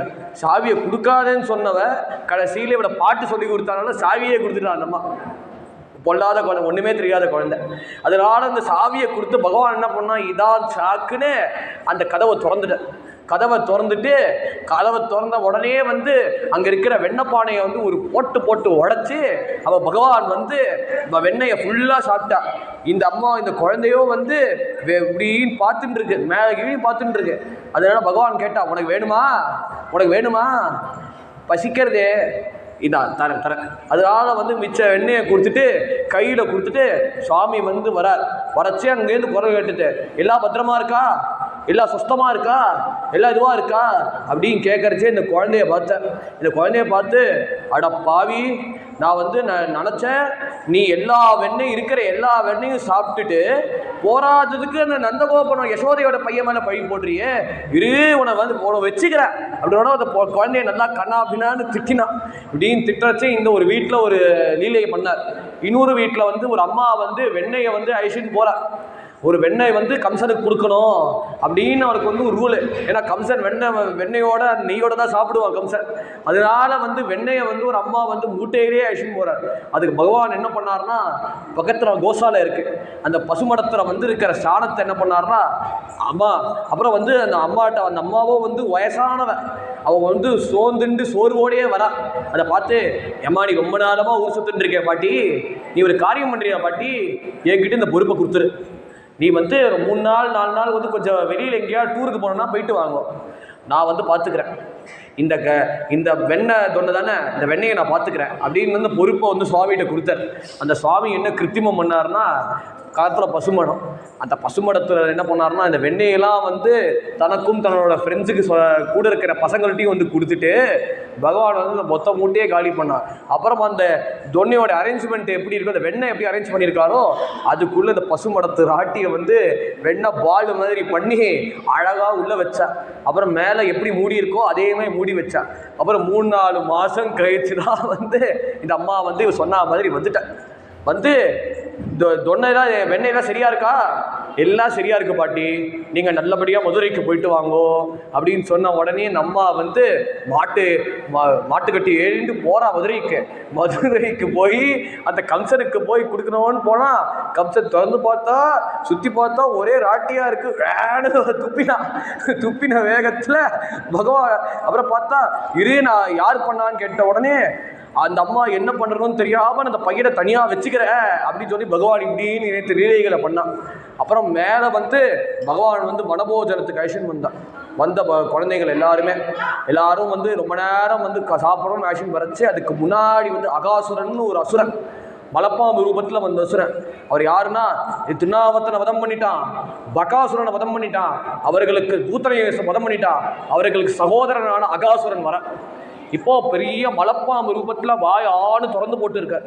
அங்கே இருக்கிற எல்லா குழந்தைங்களும் வந்து பகவான் வந்து கூட விளையாடின்னு இருக்கார். விளையாடுறச்சே அந்த அகாசுர ரூபத்தை பார்த்தார். அந்த அகாசுரன் வந்து வாய் அப்படி திறந்துட்டு இருக்கார். திறந்து இருக்கச்சே பார்த்து சொல்றா, டே மலை பிரம்மாண்டமா இருக்கேடா, போலாண்டா. டே இது மலை மாதிரி இருக்குடா, இது பாம்புடா. இல்லடா மலை பாம்புடா அப்படின்னு சேர்த்து சொல்றான். சொன்ன உடனே எல்லாருமே குழந்தைங்க சேர்ந்து போறா. போகிறச்சே கிருஷ்ணனையும் நம்ம அழைச்சிட்டு போகலாண்டா, எதுவாக இருந்தாலும் கிருஷ்ணன் சொல்லிட்டு போகலாண்டா அப்படின்னு போகிற போக்கில் கிருஷ்ணன் சொல்ல போனான். கிருஷ்ணன் சொன்னா, வேணாண்டா இது மலைப்பாம்புடா அப்படின்னு பகவானுக்கு தெரியும், அகாசுரன்னு தெரியும். அதனால வாயை புத்திட்டு வந்து நம்ம அந்த பக்கம் போகலாம் அப்படின்னு சொன்னோடனே இவன் பகவானை வலியுறுத்த பகவானும் பின்தொடர்ந்து போனார். இவரோ பார்த்தா ரெண்டு கோப குழந்தைகள் போயிட்டு வந்தா. இந்த அசுரனோ பார்த்துட்டு இருக்கான், கண்ணன் எப்போ வருவானோன்னு இப்படின்னு தீக்ஷ்ணமாக பார்க்குறா. அப்போது கடைசியில் பகவான் போனோட டபக்குன்னு வாயை மூடிட்டார். அப்புறம் பகவான் வந்து தான் ரூபத்தை பெருசு பண்ணி அகாசுரனோட வயத்தை கிழிச்சுட்டு அகாசுரனை உத்தாரணம் பண்ணிட்டார் அப்படின்னு அந்த கதையை சொல்கிறதுக்கு 1 வருஷம் ஆயிடுத்து அப்படின்னு அகாசுரனோட வதம். அப்புறம் மேலே வந்து வனபோஜனத்துக்கு சுவாமி அழைச்சின்னு போகிறார். வனத்தில் அழகாக வனபோஜனத்தில் வந்து குழந்தைங்க அழைச்சின்னு போனால் அவாவா லஞ்சை வந்து கொடுக்குறார். அவாவா வந்து பிரேமையாக கொடுக்குறார். இங்கே பாருறா நான் புட்டு வச்சிருக்கேன் சாப்பிடுவா அப்படின்னு கொடுக்குறேன். இங்கே பாருறா சுவாமி உனக்கு வந்து லட்டு உனக்கு கொடுக்குறேன். இங்கே பாரு சுவாமி உனக்கு சப்பாத்தி இருக்குது, மைசூர் பாக்கு இருக்குது, சாப்பிடு அப்படின்னு வந்த குழந்தைங்க எல்லாருமே அவாவா வந்து ஷேர் பண்ணுறா. பகவான் வந்து தனக்கு கொடுக்கறதும் ஷேர் பண்ணுறா. இதை பார்த்து பிரம்மதேவருக்கு தாங்கலை. என்னடா அது இப்பேற்பட்ட இந்த குழந்தைய சாமானிய குழந்தைய வந்து கடவுளுக்கு சமானம் வேற சொல்லிட்டாலே, இந்த சாமானிய குழந்தை வந்து போய் என்னமோ தெய்வம்னு சொல்கிறாளே, என்னோட பிரபாவம் என்னன்னு காட்டுற பகவான் எந்த மாயையை கொடுத்தாரோ அந்த மாயையை பயன்படுத்தி பகவானை வந்து திண்டாடும்படியா பரீட்சை பண்ற மாதிரி பண்ணி சுத்தி இருக்கிற அனைத்து கோபர்களும் மாடுகளையும் எல்லாத்தையும் மறைச்சு வச்சிட்டார். மறைச்சு வச்ச உடனே பகவான் வந்து ஸ்ரீதாமா எங்க இருக்கா, ஸ்தோக கிருஷ்ணா எங்க இருக்கா, எங்க என்னோட நண்பன் பலராமர் எங்க இருக்கா அப்படின்னு இங்க இப்படி அண்ணா எங்க இருக்கான்னு அப்படின்னு பார்த்து பகவான் அழறா மாதிரி அழுது பாசாங்கு பண்றார். பண்ண வேகத்துல அப்போ பகவான் என்ன பண்ணார்னா கண்ணை மூடினார். மூடின உடனே கண்டிப்பா இந்த பிரம்மதேவரோட திட்டமாச்சே, ஏன் மாயை யூஸ் பண்ணி தான் வந்து இத்தனையும் பண்றாரு. அதனால வந்து என்ன பண்ணார்னா யாவத் வத்சபா இருக்கும்போதும் யாவத் கராகிராகிதம், அதனால எந்த வத்சர்கள் எந்த மாட்டுக்களை வந்து கொண்டு வந்தார்களோ அதே மாட்டுக்கள் தன்னோட மாயை சக்தினால எந்த மாயத்தினால பிரம்ம மறைச்சாரோ அதே மாயினால வந்து அனைத்து விதமான மாடுகளும் கண்ணுக்குட்டியும் உண்டாக்கினார். அப்படியும் சில பேர் வந்து கோணாமோனா மூஞ்சிட்டு இருக்கோம், அது கோணாமோனா மூஞ்சியான கோபனையும் உண்டாக்கினார். சில பேர் வந்து வாய் வந்து பெருசா வீங்கிருக்கும், அப்படி வீங்கின வாயோட ஒருத்தர் வந்து உண்டாக்கினான். சில பேர் வந்து குட்டமா, சில பேர் குள்ளமா இருப்பா, குள்ளமா இருக்கிற கோபகர் மாதிரி உண்டாக்கினான். சில பேர் ரொம்ப ஹைட்டா இருப்பா, ஹைட்டா இருக்கிற கோபன் மாதிரி உண்டாகி அப்படின்னு அனைத்து விதமான ரூபத்தையும் காட்டினார். காட்டின உடனே பிரம்மா வந்து பார்க்கிறார், என்னடா அது நான் கடத்தின் வந்தது சரியா தவறான்னு அப்படின்னு பார்க்கிறார். பார்த்த வேகத்துல பார்த்தா அங்க பார்த்தா மாடு கத்துறது, அங்க பார்த்தா அந்த குழந்தைகளா வந்து ஓஹாயின்னு விளையாடின்னு இருக்கு. அப்படின்னு பார்த்த உடனே தர்மவதி சரஸ்வதி வந்து எப்பொழுதுமே வந்து நல்ல ஒயிட் ட்ரெஸ் போட்டுட்டு வீடியோ வாட்சிட்டு இருப்பா. வீடியோ வாட்சிக்கச்சே குருநாதர் கதை அழகா சொல்லுவா. அங்க வந்து அவ ஏன் வந்து திரும்ப வந்து பர்மாயை ரிட்டர்ன் பண்ணிட்டாருனா, திரும்பி ஏன் கொடுத்தாருனா, திரும்பி சரணாகதி பண்ணாருனா சரஸ்வதி மாதா கம்ப்ளைண்ட் பண்றா, டே சாணி தொல்லை தாங்கல, மரியாதையா போய் ஆக்ஷன் போயிடு, எங்க ஆக்ஷன் திரும்பி ஆக்ஷன் போயிடு அப்படின்னு சொன்னதெல்லாம் குருநாதர் அடிக்கிறது கதையை சொல்லுவா. அதனால இந்த சொல்ல தாங்க முடியல பிரம்மாட்ட சொன்னார். பிரம்மா வந்து என்னன்னு தெரியாம இது உண்மையா அது பொய்யா, இது உண்மையா அது பொய்யா பார்த்தா 4 தலை 4 பக்கமா கிருன்னு சுத்தின உடனேயே நேர பிரம்மா வந்து பகவானை பார்த்து ஸ்துதி பண்ணார். நோவீஜத்தே அப்ரவபுஷே தடிதம் பராய குஞ்சாவதம் ச பரீர்பிட்ச ரசன்முகாய வன்யஸ்தஜே கவல வேத்திர விஷால வேணு லட்சஸ்திரியே முதுபதே பசுபாங்கஜாய அப்படின்னு அந்த ரூபத்தை பகவானை பார்த்து பாடுறார். இந்த பகவானை யாரு பாடுறாரோ ஜீயத்தையோ முக்திபதேசதாய வாக்கு, அந்த பகவான் வந்து யார் மனசாலையும் வாக்காலையும் நமஸ்காரம் பண்றாரோ முக்தி வந்து எங்கேயோ வைகுண்டம் கைலாசம்னு வந்து எட்டின தூரம் கிடையாது. அந்த முக்தி என்னன்னா தாயாதி பங்காளி சொத்து அப்படின்னு பிரம்மா சொன்னான். அப்புறம் மேல சொல்றச்சு அஹோபாக்கியம் அந்த கோபபஜௌகசாம் திருவித்யம் பரமானந்தம் பூர்வம் பிரம்ம சராதனம் அப்படின்னு இந்த பகவானோட பெருமையை சொன்னார். சொன்ன உடனே அந்த யாரும் நந்தகோப ரஜோகசம் அப்பேற்பட்ட நந்தகோபருக்கு புத்திரனா பிறந்திருக்கே இவர் யாருன்னா பூர்ணம் பிரம்ம சனாதனம், இவர் தாண்டா பூர்ணமான பிரம்மம் அப்படின்னு சொல்லி பிரம்மமோட லீலை லீலையை சொல்லி இதோட பூர்த்தி பண்ணுற. நாளைக்கு என்னன்னா தேனுக்க வதமும் காளிய நிறுத்தத்தை ஆரம்பித்து ருக்மிணி கல்யாணம் பரியந்தம் நாளையோடு கதை பூர்த்தி. கோபிகா ஜீவன ஸ்மரணம் கோவிந்த கோவிந்தா. சத்குரு மகாராஜ் கி ஜெய். ஹரே ராம ராம ராம ஹரே ஹரே, ஹரே கிருஷ்ண கிருஷ்ண கிருஷ்ண ஹரே ஹரே, ஹரே ராம ராம ராம ஹரே ஹரே, ஹரே கிருஷ்ண கிருஷ்ண ஹரே ராஜ